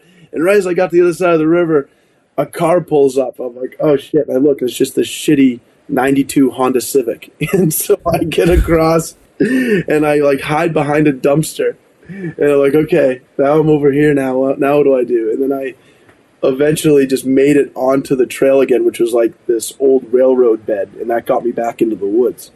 So that whole section, I'm just thinking about, okay, if anybody asked me, you know, what I'm doing here or asks for my identification, I have to have like a plan for this. Well, sure enough, 3 days later, a cop stops me on the side of the road. And he's like, what are you doing? And I pretended like I hadn't seen anybody in so long. So I'm like, hi, my name's Chezwick, and I hike from Miami, and this is really great. And he kind of was, okay, that's good. Have a good day. And he just wanted to get the hell out of the situation. Wow. And it worked. Well, so when you hit Canada, so basically you got to hike up through New Brunswick, you've got to get to the tip of Quebec, and then you take a ferry to Prince Edward Island. Is that right? No. The IAT goes to Gaspé Peninsula. So it's actually a complete landmass that you basically you start at an ocean, you walk to that ocean. So you walk to the end, and then you can't go any farther. And when I got to the end, there was nobody there. There was just a guy eating a sandwich. And he's like, where did you start hiking from? I said, Miami, Florida. And he stops chewing for a second. He's like, you want me to take your picture? Yeah. And so then you say you were chasing winter. So what month was this by the time you're up in Canada? October 24th was when I... Wow. Yeah. Holy moly. So late December, and then you finish in October. Yeah, and I got hypothermic 3 days before the end. I absolutely froze. I ran out of food. Some asshole in a four-wheeler ran over my tent stakes when I was pitched next to his trail. Wow. When you're cold and wet and you're just in your sleeping bag shivering, and eventually you know you're going to have to roll over, it's like the worst feeling in the world. And that was cold. I mean, it was moose hunting season too, so I was dealing with wanting to get shot by these French Canadian hunters. So that was interesting too. But it was cold, man. Wow. So you wrap up the ECT, and then do you go back? You go back to normal life or somewhat normal life, right? Yeah, I mean, it's a weird feeling because you're doing this thing for so long, and then you finish, and people know that you did it. But a lot of people, that I would know from the valley would be like, well, how was the hike? And as you start to get into it, you just notice after 20 seconds, their eyes are kind of just trailing off. So it just eventually got to a point where I was just saying it was good because they don't understand it. They'll never understand it. And there's just no point in explaining it. And it's hard to come back because now, you have everything at your fingertips. I'm never hungry anymore. I'm never tired anymore. It took me a week to be able to sleep in a bed again because I was just so used to sleeping on the ground in my tent. And so you got to, readjust. And there's a thing they call, post-hike depression. And I always thought it was bullshit. And I get it. It's a thing. We've touched upon this a couple times, Mike. Yeah, it's hard to wrap your head around it, because it's not like you finish one of these things and you expect a ticker tape parade. But you just accomplished something that was extremely difficult that very few people have done. And, you're just back to your regular life. So, since then, I just know that when I finish, I'm just, don't need to explain it to a lot of people. The ones that really are engaging and curious, I'll talk about it with. But the average person, it's kind of just, it was a good hike. I had fun. Mm-hmm. They're like, oh, okay. Yeah. Hey, did you see that thing on Facebook yesterday? And it's like, oh, there we go again. Now so you took some time, and then you sort of, from the experience, you said, I want to keep going, and you kind of you pretty much doubled down on like crazy hikes, and you started looking out west, right? Yeah, I mean, the natural progression, is the Triple Crown, right? So it's the AT, the PCT, and the CDT. So I took a year, and then in 2017, I attempted the PCT. That was one of the worst years to go. They call it the year of fire and ice. The Sierras got absolutely smushed with snow, and the forest fires were completely inundating the West Coast. I mean, it was absolutely insane. There was fires behind me, fires in front of me. Your eyes are burning. And, that was a really, really bad year to do it. I don't know many people in 2017 that started on the border of Mexico and hiked a continuous footpath to Canada. I think a lot of people got to the Sierras. There was way too much snow. They shot up and then hiked south. We call that snowboeing. And a lot of people did that. And very few people even were able to accomplish the PCT that year doing that, because Northern California gets fires every year. You can guarantee it. And then that particular year, Oregon caught on fire, and then some teenage kids were messing around with fireworks near Cascade Locks, and they started a fire, which then connected with this other fire, and it was just this massive inferno.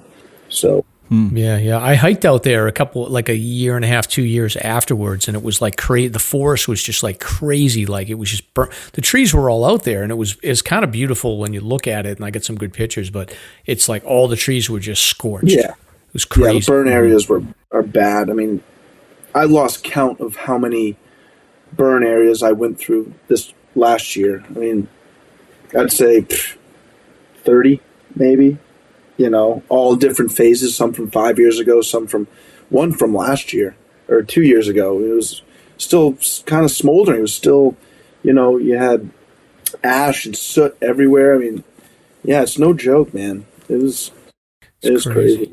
So you did the PCT in 2017. Well, I did 1,600 miles of it, but then forest fires, it was like, this is ridiculous, because I wouldn't have been able to finish it the way I want, because for me, you hike the trail from beginning to end, and anything you encounter as you're doing it is what you're supposed to do. And so many people now, they skip sections for various reasons. Then they get to the end and they're like, I hiked the PCT. And it's like, no, you didn't. Well, yeah, I skipped 100 miles of it. It's like, yeah, well, you tell a day hiker you skipped 100 miles. That's a lot of miles. And so, yeah, once I realized that I wasn't going to be able to do it the way that I wanted to, which was 2,600 and whatever miles, I was like, I'll just do it. I'll try it again another time. I just didn't realize at the time it was going to be a 6,850 mile hike. Yeah. And at what point did you lock in the Western Loop? This has been on my mind since the top of Georgia hostel on the AT back in 2015 when I was on the ECT. But I didn't know it was called the Great Western Loop. I was saying, I wonder if there's a way you can connect the PCT and the CDT. It was only until 3 years ago that I read about Andrew Skirka doing it back in 2008. And then this other guy, Jeff Garmeyer, did it 10 years later, and no one had done it in between. And they both did it in 208 days. That's why I want to break the 208-day mark. Yeah, so... Yeah, I mean, their average was 32.9 miles a day. And when I broke my foot, I was at 33.6. So I had them. So that's why I'm going back to do it again, because I'm so pissed off. Good. All right. So what year did you do the 4,000 miles? The 4,000. You did it last. That was last year, right? Year, yeah. Got it. So now you're basically going to go back and start all over again and try to complete it. So this will be sort of your third time that you've been around the PCT, whether you've done the whole thing or not, but you're starting from scratch. You're not going to say like, okay, I already did the 4,000 miles. I'm going to start from that 4,000 mile point and just segment it. You're doing the whole thing. Right, because if you want to get the record, you have to do it in a calendar year. The Great Western Loop is the holy grail of thru hiking. It has everything.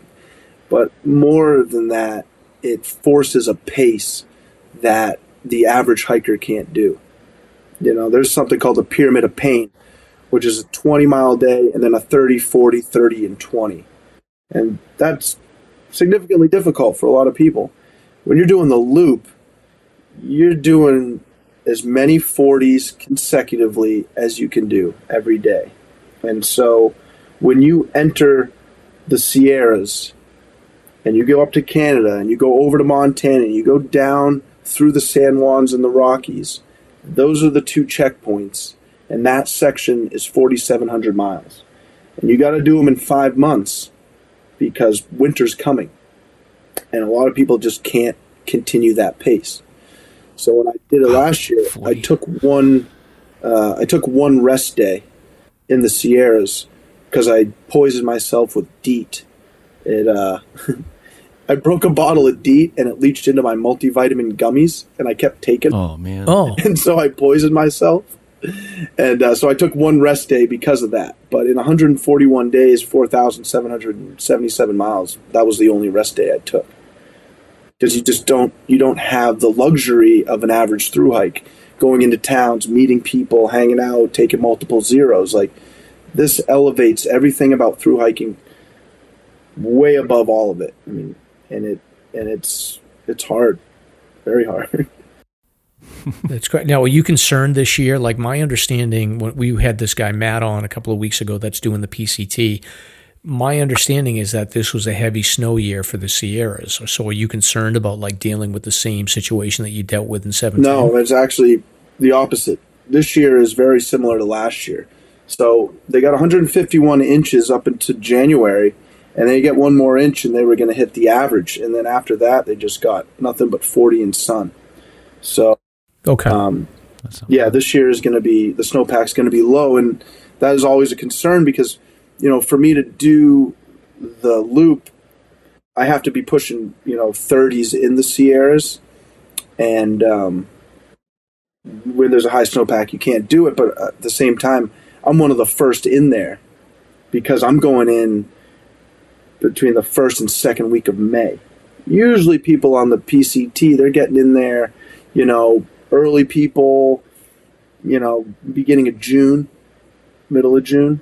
So I have to go in there earlier. And last year, I got in the Sierras on May 14th, and there was less snow in there than there was in July of 17. Okay. Yeah. And I have to imagine, like, and Stomp and I have talked about this before, like, but you hear about, like, folks that hit the whites and they're from other parts of the country and they're accomplished hikers, but they get in trouble because they don't have that local knowledge. Like, this is at least your third time around. So at least the PCT piece of it, like, every sort of corner and what to expect from most of that. So I have to imagine you've got a good advantage coming into this. Yeah, definitely. I mean, I know that from Kennedy Meadows, which is the 700-mile mark of the PCT, that's where the desert ends.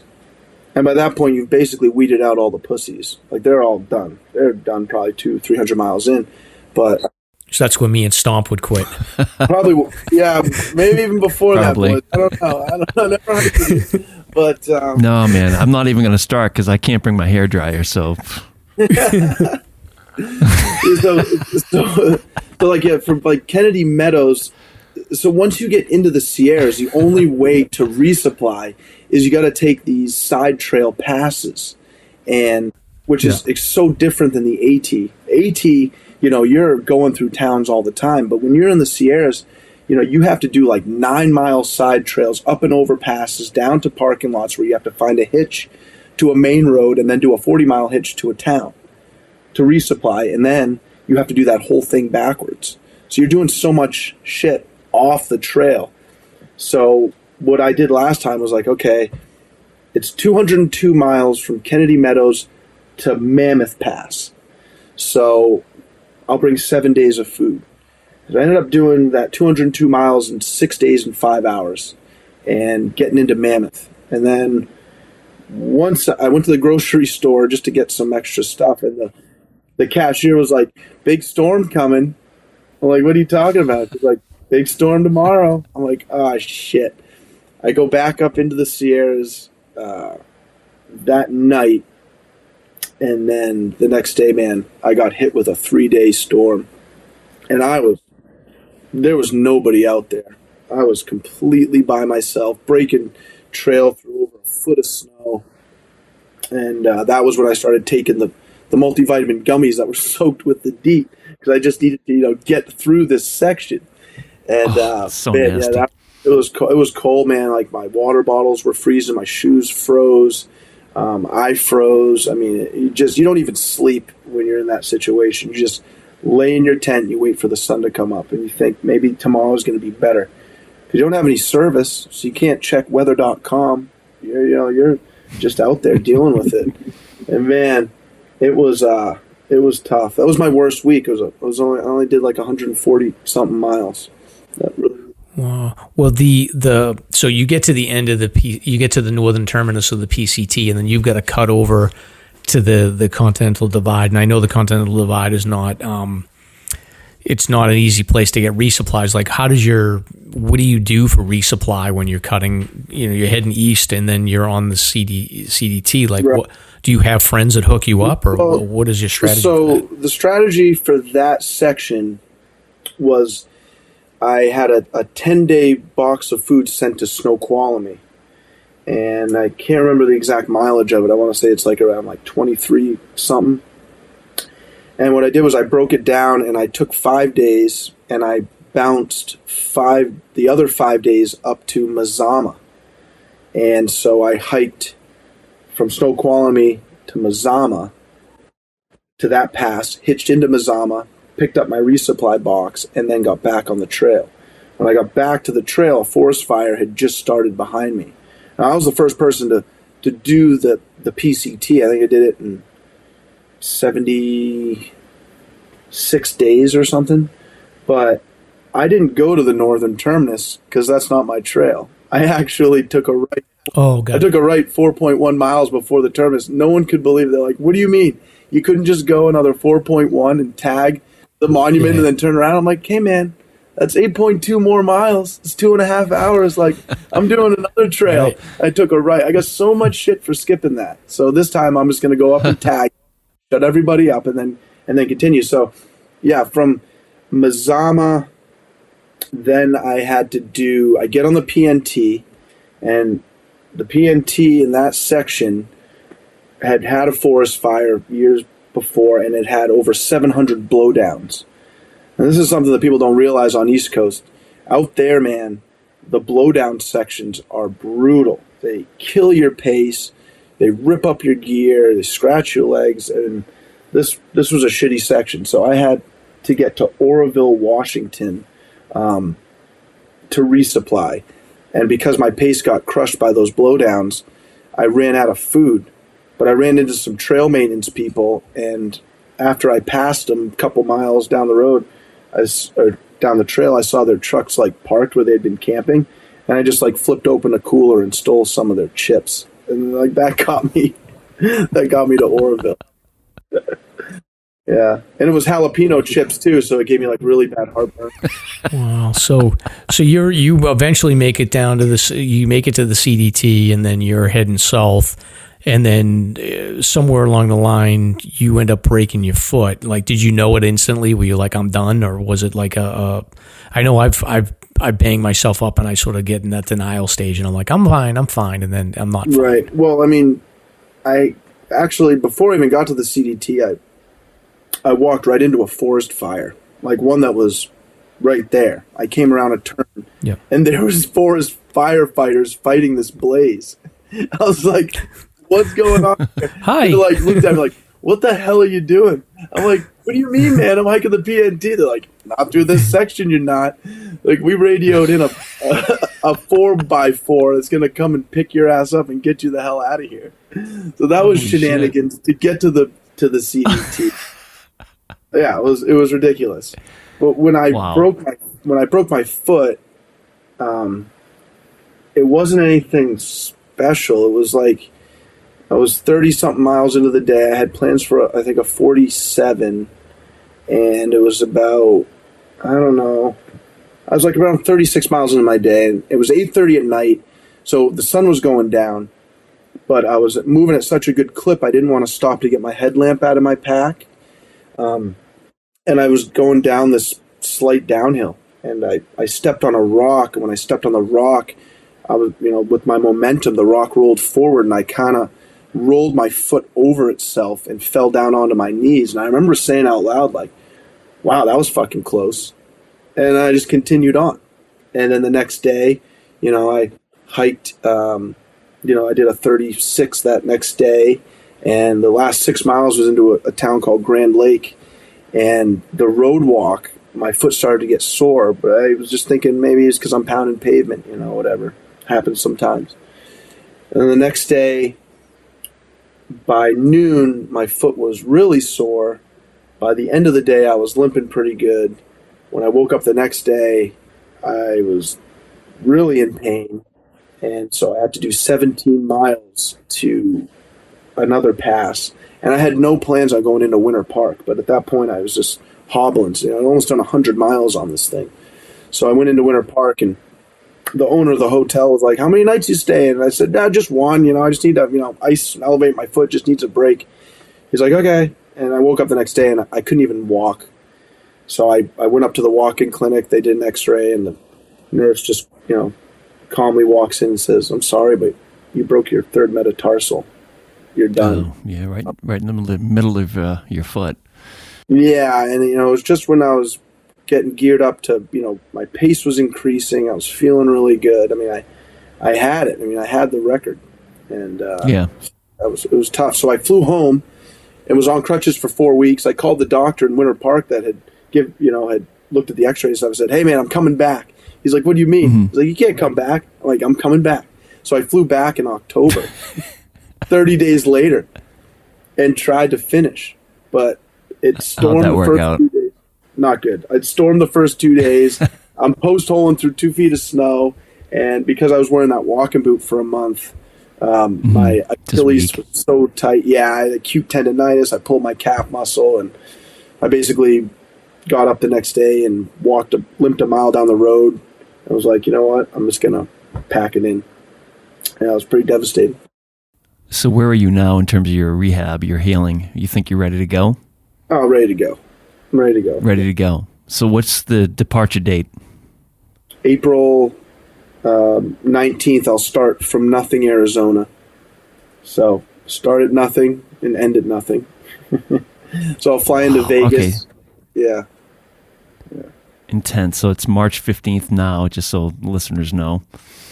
Awesome. Did you do any therapy or rehab? No, it was a clean break. So I basically just came home and gave it the 2 weeks that it really needed, and then it kind of got better on its own. And then, I just started working, I've just been move it.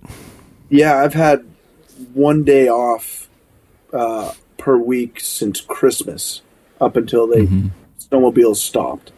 So the whole plan for these last 4 months really has just been to work as much as I can, save as much as I can, and get going. And luckily, I have some sponsors that are going to help me out. But, tell us about that. Who are the sponsors? Well, so I got Nashville Packs, which I think are making the best through hiking packs right now. I mean, they're super light. They got the best shoulder strap system. They're giving me a prototype pack to wear that has a removable waist belt and a carbon fiber stay. Because I have 4 days into this hike, you have this massive water carry. Last time it was 92 miles. So I left Parker, Arizona with 16 liters of water, and a liter weighs 2.2 pounds. And I went 2 miles down the road, and I'm like, fuck this. I don't care if I die of dehydration, man. Like, I'm not carrying a 65-pound pack. So I sucked down 4 liters and just got 9 pounds right out of the pack.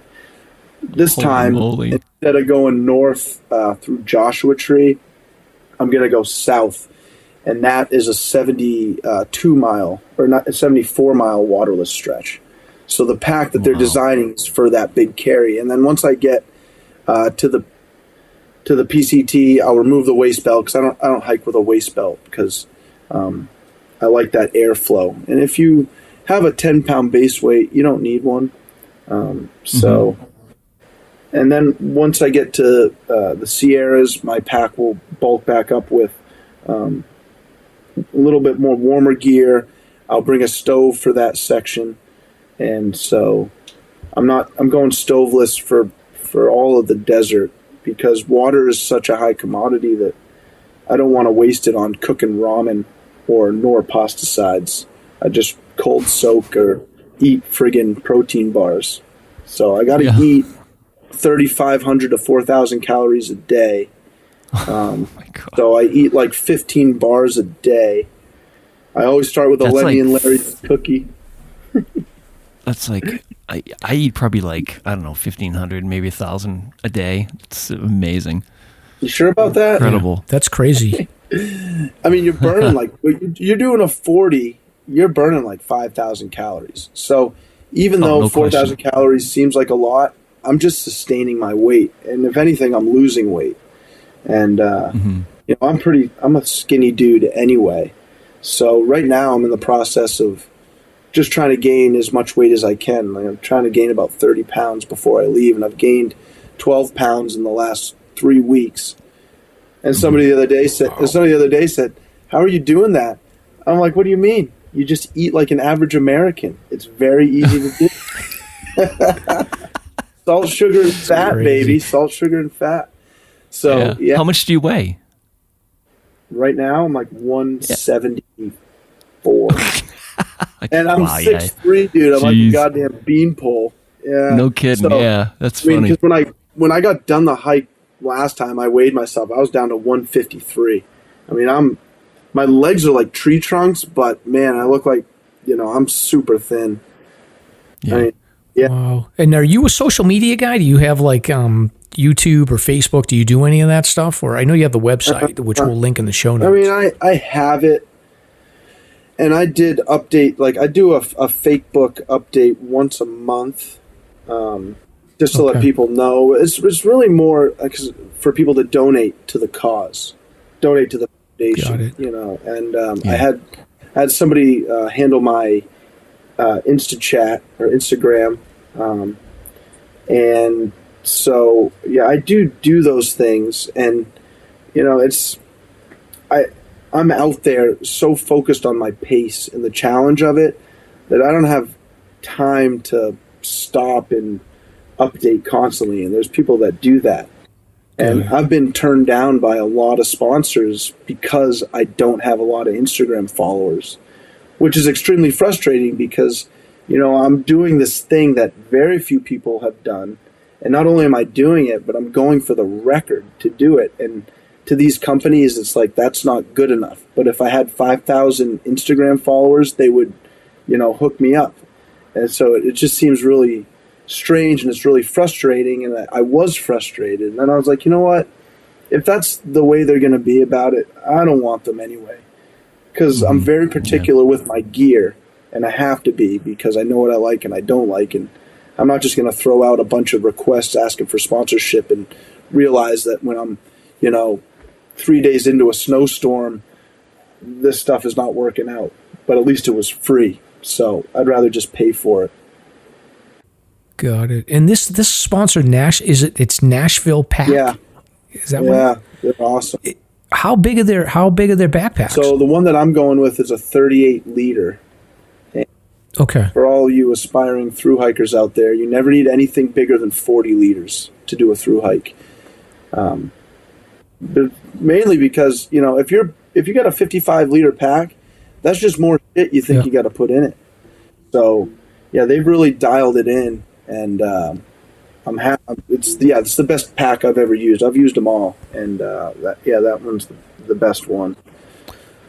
Wow. And what does it mean? Like, I'm on the site right now and I'm looking at it, and it says you can order with no shoulder straps needed. Like, what does that mean? You can just buy it as a carry bag? No, so the shoulder straps are removable, and if you want to change out just the body of the pack to a different design pack that they have, you can keep your existing shoulder straps and put on a different pack. They're all universal.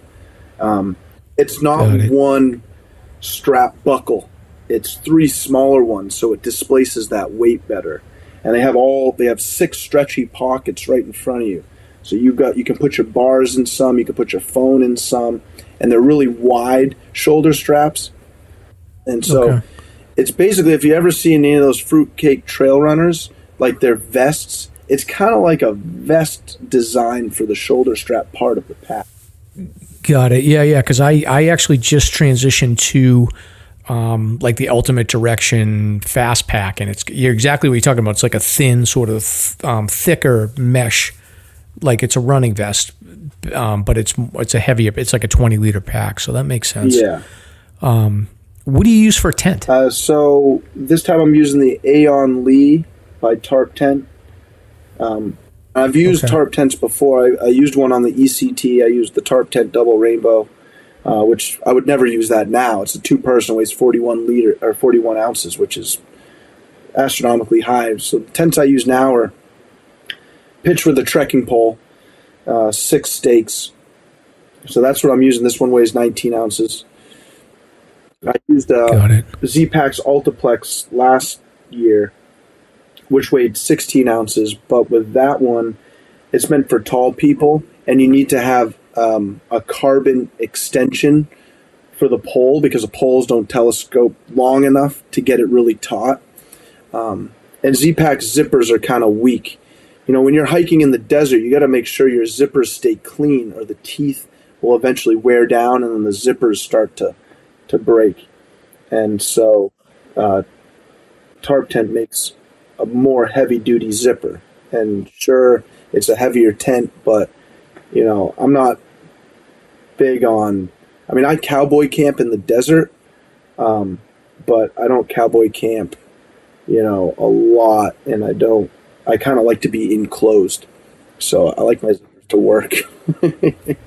Yeah, no, I get that, man. Dude, I could talk to you all day about this stuff, but we're hitting time here, and we want to talk about the Cog. And I'd be interested in your view as a local guy, you know. And again, I'm a masshole, but I our family has a place up in Maine and Western Maine, so I'm sort of in between both of those locations. But you're like a true local, so I'd love to get your perspective on the Cog Railroad.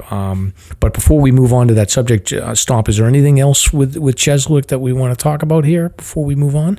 No, not really. No, I think we covered a lot. I mean, I had some questions about the shakedown of the pack and stuff like that, and more so when you're getting back into the colder climate, like when you were experiencing hypothermia. the reverse shakedown, you know, adding stuff back to your pack and stuff like that, how that all works. Yeah. But otherwise, I think we covered a lot, man. This is great. And as for the time, hey, this is the 50th, man. Let's savor it. Let's keep on yapping. Yeah, exactly. Exactly. So Chezwick, when are you heading out? Like, you're heading out in like a week or so, right? I'm heading out April 17th. April 17th, and then fly to Vegas, and then booked a night at the Venetian. Figured I'd pay myself before I kicked my ass for 7 months. Nice. Vegas is the perfect place to start. No kidding, right? Yeah, this guy was like, put 500 on black, dude. 500 on black. Live it up one more time. Yeah, exactly. And then, so if all goes well, then like 208 days, then what does that take you to? 208 days is what they did. I'm on a break 200 days. I'm on 199. So, 199. Like November 3rd. Okay. Yeah, that's all right. So that's, you know, I'm basically going with a 35-mile pace per day. So I've done everything that I think I can do to streamline my resupply days. Faster charging stuff, better, everything to make sure that when I get into a town, I can shower, laundry, eat a hot meal, charge my shit, do the social media posts that I have to do, and then get going, because this one is being filmed as a documentary. And, that's right. We're, going to highlight the fact that there's no water out there. And, it takes 1,900 gallons to grow 1 pound of almonds, and California is the leading producer of almonds, which is pretty crazy that they do that there. Wow. But so we're going to show that, and Takeo Pumps is behind me as far as supporting that financially, because they make primer pumps for water heaters in your home. And so when you have one and you turn on your hot water, you automatically have hot water, because the average household in a year will waste 2,500 gallons of water just waiting for it to warm up. So when they read about my foundation, they're in the water business, I'm in the water business, it made sense. And when I'm out there, it's not hard to highlight how dire the drought situation is, especially when we're down to 40% of the fresh water on this planet. So yeah, it's going to be pretty cool. So I'm going to have a camera crew meet me at certain points on the trail, because they can't hike with me, but they can get a lot of footage that way. And I'll have a GoPro again, just for some of the gnarly stuff. So yeah, all my resupply points are I'm trying to keep it under 5 hours. And that way I won't limit my pace. My ideal day is 30 miles in a resupply. So that's my goal every 5 days. Wow. Yeah. I'm tired just thinking about it, man. But so we'll have you back in November when you've wrapped this up, and just watch your footing, man. Do not break your foot this time. I got 15 pairs of the same shoe, and I even got the same color. Okay. I even got the same color. I don't want to mess with the juju, man. That's it. Yep. Don't change anything up here. So, all right. One pair of underwear. All right. So one pair of underwear. Yeah, exactly. 15 shoes and the same pair of underwear. You can't. Your underwear cannot survive 7,000 miles. I refuse to believe Go it. commando. SLASR's hiking topic of the week. All right. Well, we're going to move on to segment 2 here, and we're going to talk about the Cog Railroad, and we definitely want to get your perspective on this, Ches. But we talked about this in the beginning of the show. So the owner of the Cog Railroad, he's been dancing around this stuff a little bit over the last probably 5 to 10 years. He's been proposing that he wanted to get some sort of lodging situation going on there. So the latest update is last week it came out that he is. About 5 years ago, he said that he was looking to build a structure up around, right below the summit. They've got an easement for 99 feet across the tracks there, and he was looking to build a structure where people could stay overnight and they build a restaurant, etc. He's transitioned that plan now to, I'm assuming he wants to build a railroad track next to the existing track and then level that out and position 18 cars where 9 of them will be where you can stay, you can sleep, and then the remaining 9 will be support and restaurant rail cars that you can eat. So it's basically a lodging experience. So I don't know, Stomp, is that a good description of what he's got planned? I believe the acreage may be creeping up on half an acre. So you're looking at maybe 80 feet by 200 feet or so. Location wise, it's if you look at a map, we'll post the links, but if you're familiar with the end point of the Cog Railway, the first curve, just as you're starting to descend, it would be right in that area where it's fairly flat and level. We have a post up today about this topic, and I can give you the up-to-the-moment results. And at the moment, we have 52 people voting no, hell no, and then 4 people voting yes. So basically, 93% saying no, it's a bad idea. Interesting, yeah. And I think there's already a petition where people are fighting this. And when they originally did the the announcement that they wanted to build some structures up there like 5 years ago, there was a larger petition that took off that a lot of people were supporting. And I'll be honest with you, like 5-6 years ago when originally I heard about this, I was like, oh, hell no, they shouldn't be building anything up there. And, you know, my we'll talk about it in a little bit more detail, but my perspective has changed a little bit on that. But before we get into, I wanted to get in a little bit of history of the Cog, but before we do that, Stomp, I wanted to ask you, do you know the difference between a railway and so it's the Cog Railway, but do you know the difference between a railway and a railroad? I do, because I did my homework, but I will not reveal it if you'd like to explain. All right, well, the difference is really just its semantics. So a railway is a term that was used in the UK to describe what we call railroads. So for whatever reason, when they built the Cog in like the mid-1800s, they decided to call it a railway. So I don't know if maybe there was some folks from the UK that were involved in building it or what the story is, but that's basically the only difference. Yeah. I just thought that was kind of interesting. Yeah, I also read that a railroad would be one of these longer stretches, say like coast to coast. Yeah. Yeah, it is interesting. Yeah, but I guess I'm assuming like if they're going to build this lodging, like you're going to sleep overnight in a rail car, you're going to go to a restaurant, like this is not going to be inexpensive, I would assume. Well, that was my question. They say Presby says that there's demand. Is there? Like what data? I mean, I know 1 million people visit the summit by car. So is that the demand they're talking about? Just to reduce congestion but you're right. I mean, if you look at what it costs to sleep at the observatory for a night, I think it's like $1,000. So will this be for the affluent only, or is this open to, families of lower income? I mean, what is the plan? I don't know, but I got to imagine like there's a market for this. Absolutely. Like I would consider taking my wife up and doing this for a night, so there's got to be a market for it. And I'm sure that he's done some research on it to figure it out, but I'm sure that he wouldn't have any problem selling this out.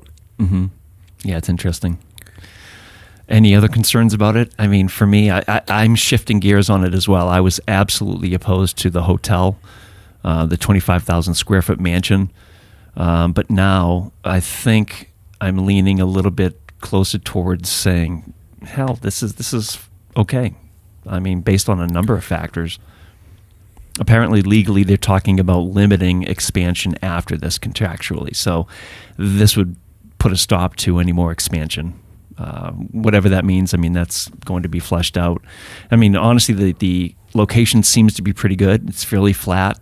And for the people that are nervous about destroying the fauna up there, I don't know. You're talking about less than half an acre, and you have, 20 miles plus of alpine vegetation that you still have. I don't know. I'm starting to get a little softer on this whole thing.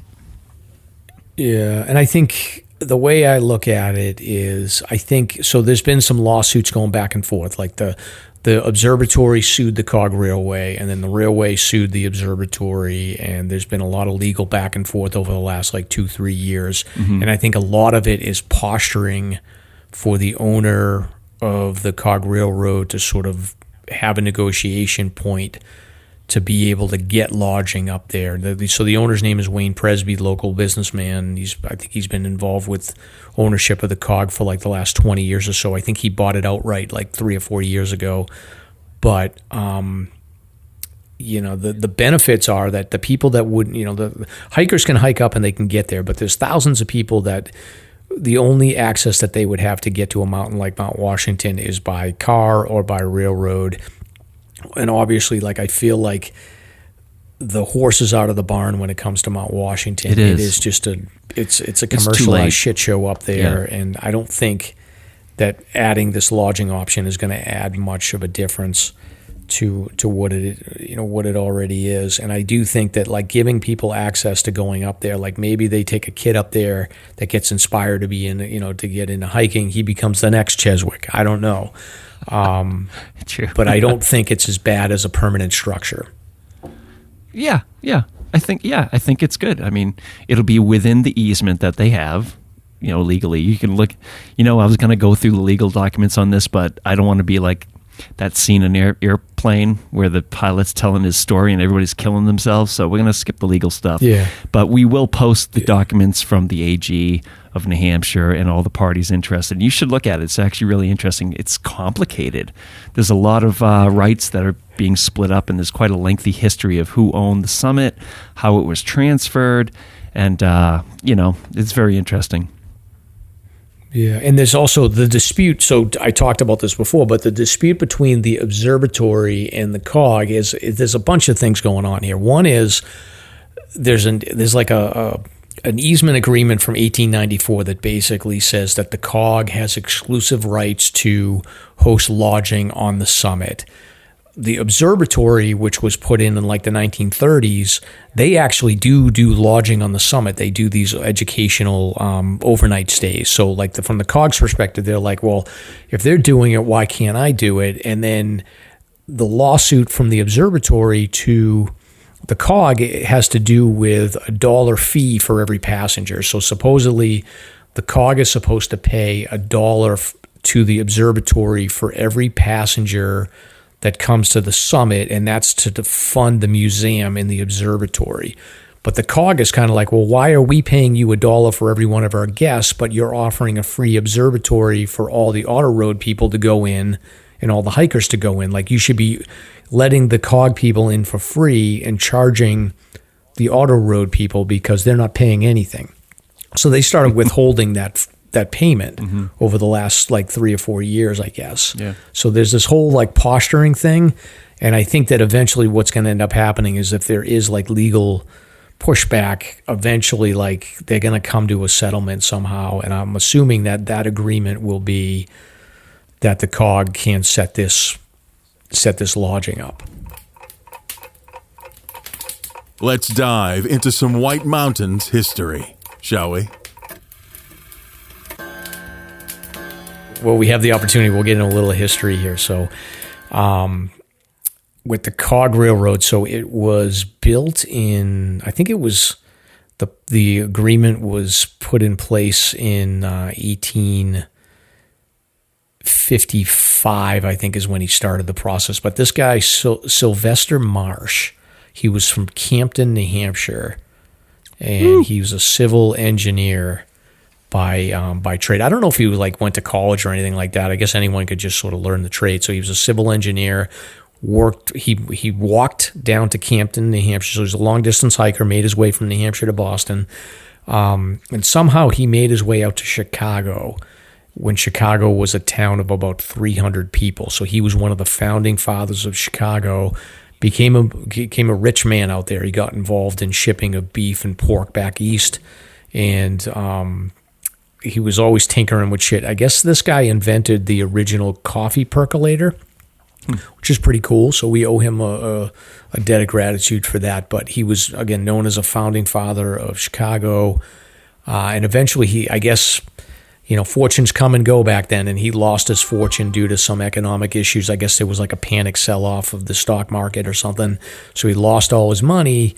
So he pivoted from like beef and cattle to grain business, and he started a cereal that sold a lot of money. Sold a lot, and he basically picked up a new fortune.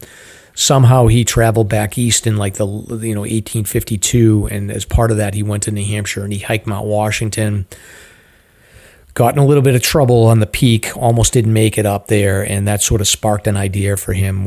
He was like, me and my friend made it up, but it was tough and it was dangerous. And I'd love to, have a situation where if we built a railroad car to get up there, it would be a lot safer.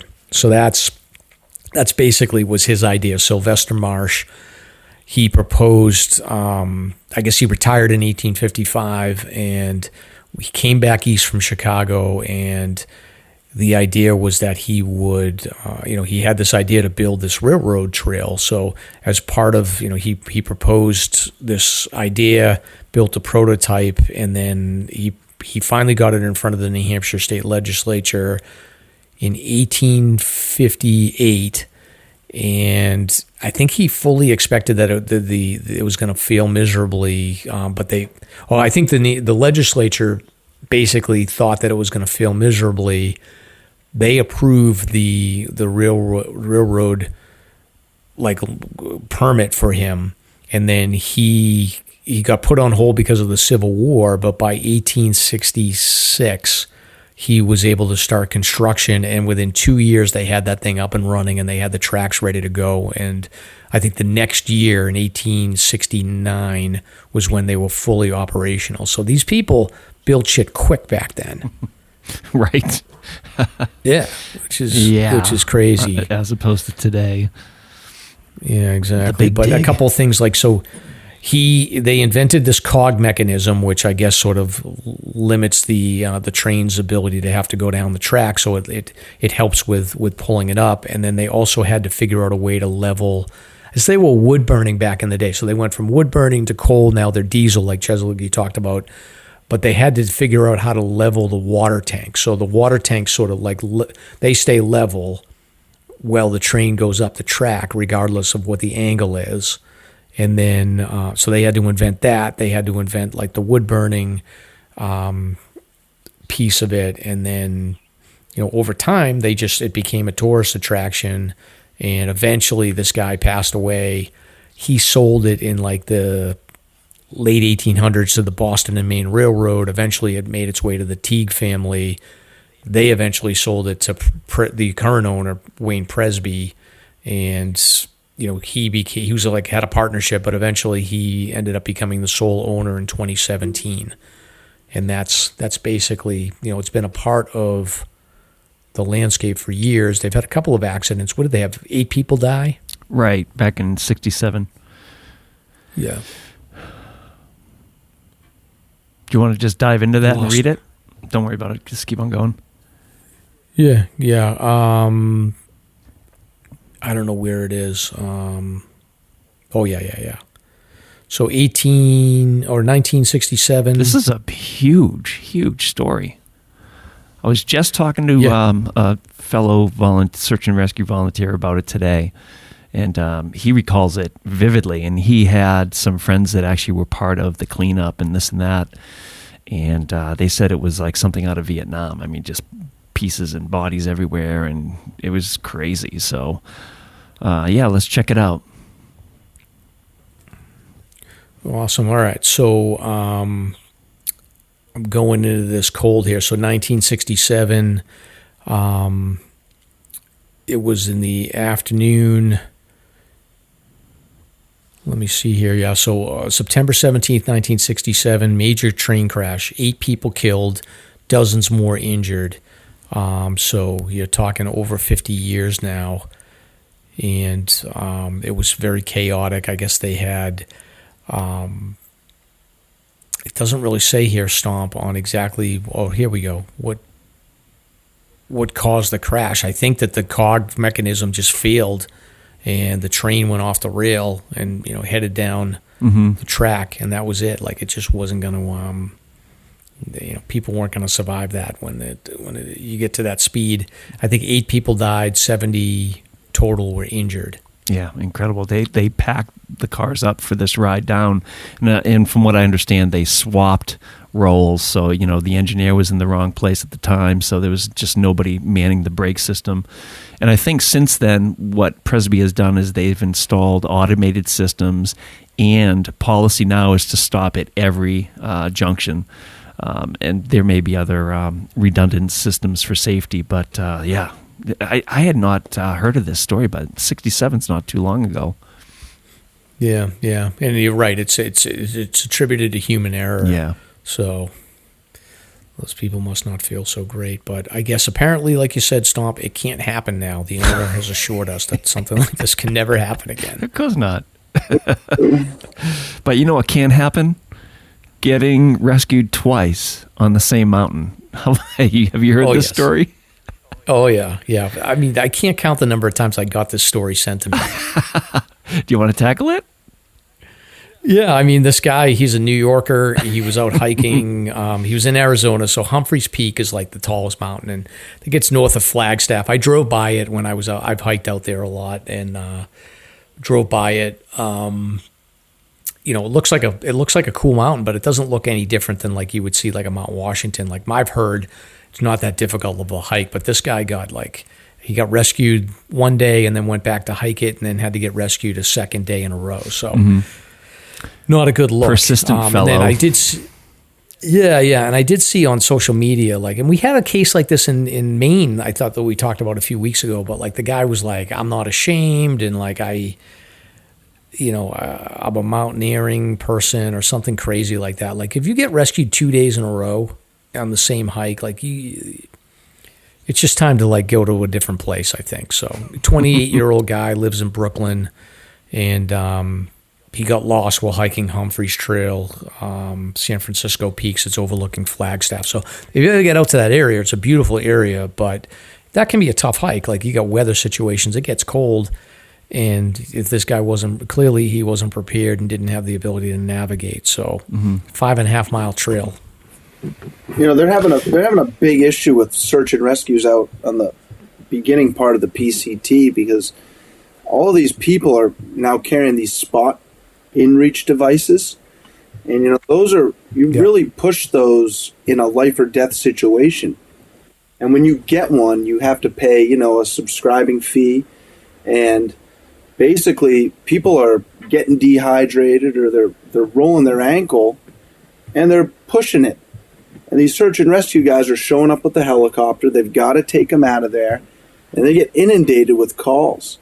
And last year, there was a girl who posted on Facebook that she got rescued because she had rolled her ankle and she spent 3 days in the motel and she was getting back on the trail. And you're seeing this happen more and more where people aren't willing to just deal with it and get out of these situations. They just push these buttons.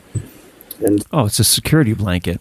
We talk about this quite a bit. Yeah, and it's not meant to be, what they're using it for. And these guys are getting pretty fed up with it out there. Mm-hmm. Yeah.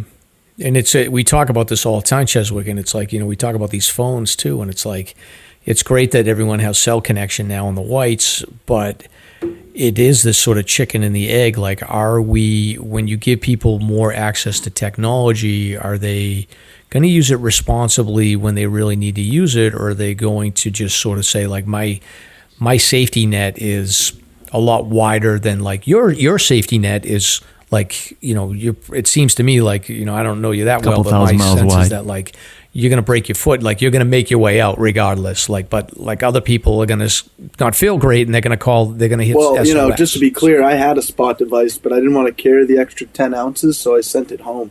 But I didn't know anything about these things. Like ECT, I didn't have any of that stuff. I don't know. I mean, so much of when you're out there is learning self-reliance and handling it and making the right decision. And these people, they're like, well, Mount Washington, it's not the Himalayas, it's not a 14, how bad could it be? It's like, we get some of the worst weather in the world, and you need to know that. And, a lot of people that die up there, it's human error. And I'm glad that they charge these people now when they need to get rescued because, it's not easy to do the hike, and it's certainly not easy to have to go up there and carry somebody down and have 9 people coordinating getting this person off the mountain. And, they take it for granted, and I don't know how much of these spot devices are saving lives more than just getting a lot of stupid people out of a situation they got themselves in the first place. That might sound a little callous, but, I think... Well, we talk about it all the time. Again, it's like, the electronics are great, and it's great to have access to, like, I use it all the time to see where I am on the trail and et cetera, but... you do have to think like, okay, how many of these calls that come in are calls where someone could have rescued themselves? And, I think when you talk to search and rescue people, my guess is that they're going to say, we're going to come whenever anybody calls and we're going to err on the side of safety. But your point is, there's one girl on the PCT. She was dehydrated. She thought she had heat stroke. She didn't have a spot device. She convinced these 2 other hikers to push theirs. So they did. The helicopter showed up, and the people that own the spot device had to go in the helicopter with her, and actually by the time the helicopter arrived, she was fine. But in that 20 minutes, she was freaking out, and she didn't know what to do because she's probably never been in a situation where, you know, she had to deal with anything remotely scary. And so as soon as they feel that uneasiness, it's just like, okay, what do I do? How do I handle it? And they push the button. And, you know, you're attempting a 3,000-mile hike or a 2,600-mile hike. Like, the whole idea is to handle these situations on your own. And if you're not willing to be prepared for that, then just don't even bother.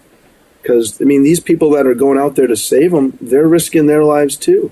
I mean, there's a lot of other things they'd rather be doing than going up Mount Washington in the middle of February to grab somebody that, you know, shouldn't have been going up in sub-zero temperatures to begin with. Yeah. Unless you Stomp's waiting at home to get that call. Yes. The burden of my passion for search and rescue. Wait, are you a search and rescue guy? Yeah. I've been doing search and rescue for a number of years, and it's like overtaken my hiking passion over the last 2 years or so. So it's like all I do, I just sit around waiting for calls. Dude, there's an old guy in Gorham that I always see him jogging, and he's got like a ton of rescues that he's done. Do you know who I'm talking about? I want to say Mike Pelchat, maybe, or that's him. I mean, there you go. Dude, he's always over here running in like a bright green vest, like every day. Yeah, he's a legend.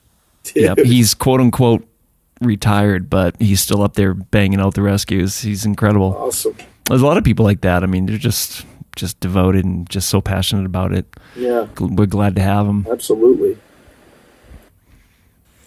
Wow. Well, we're over 2.5 hours, Chezwick. So this is the longest episode we've ever had. But honestly, it's been great. I forgot that we were doing a podcast. I'm like listening to you talk about this stuff. Like I could listen to you all day.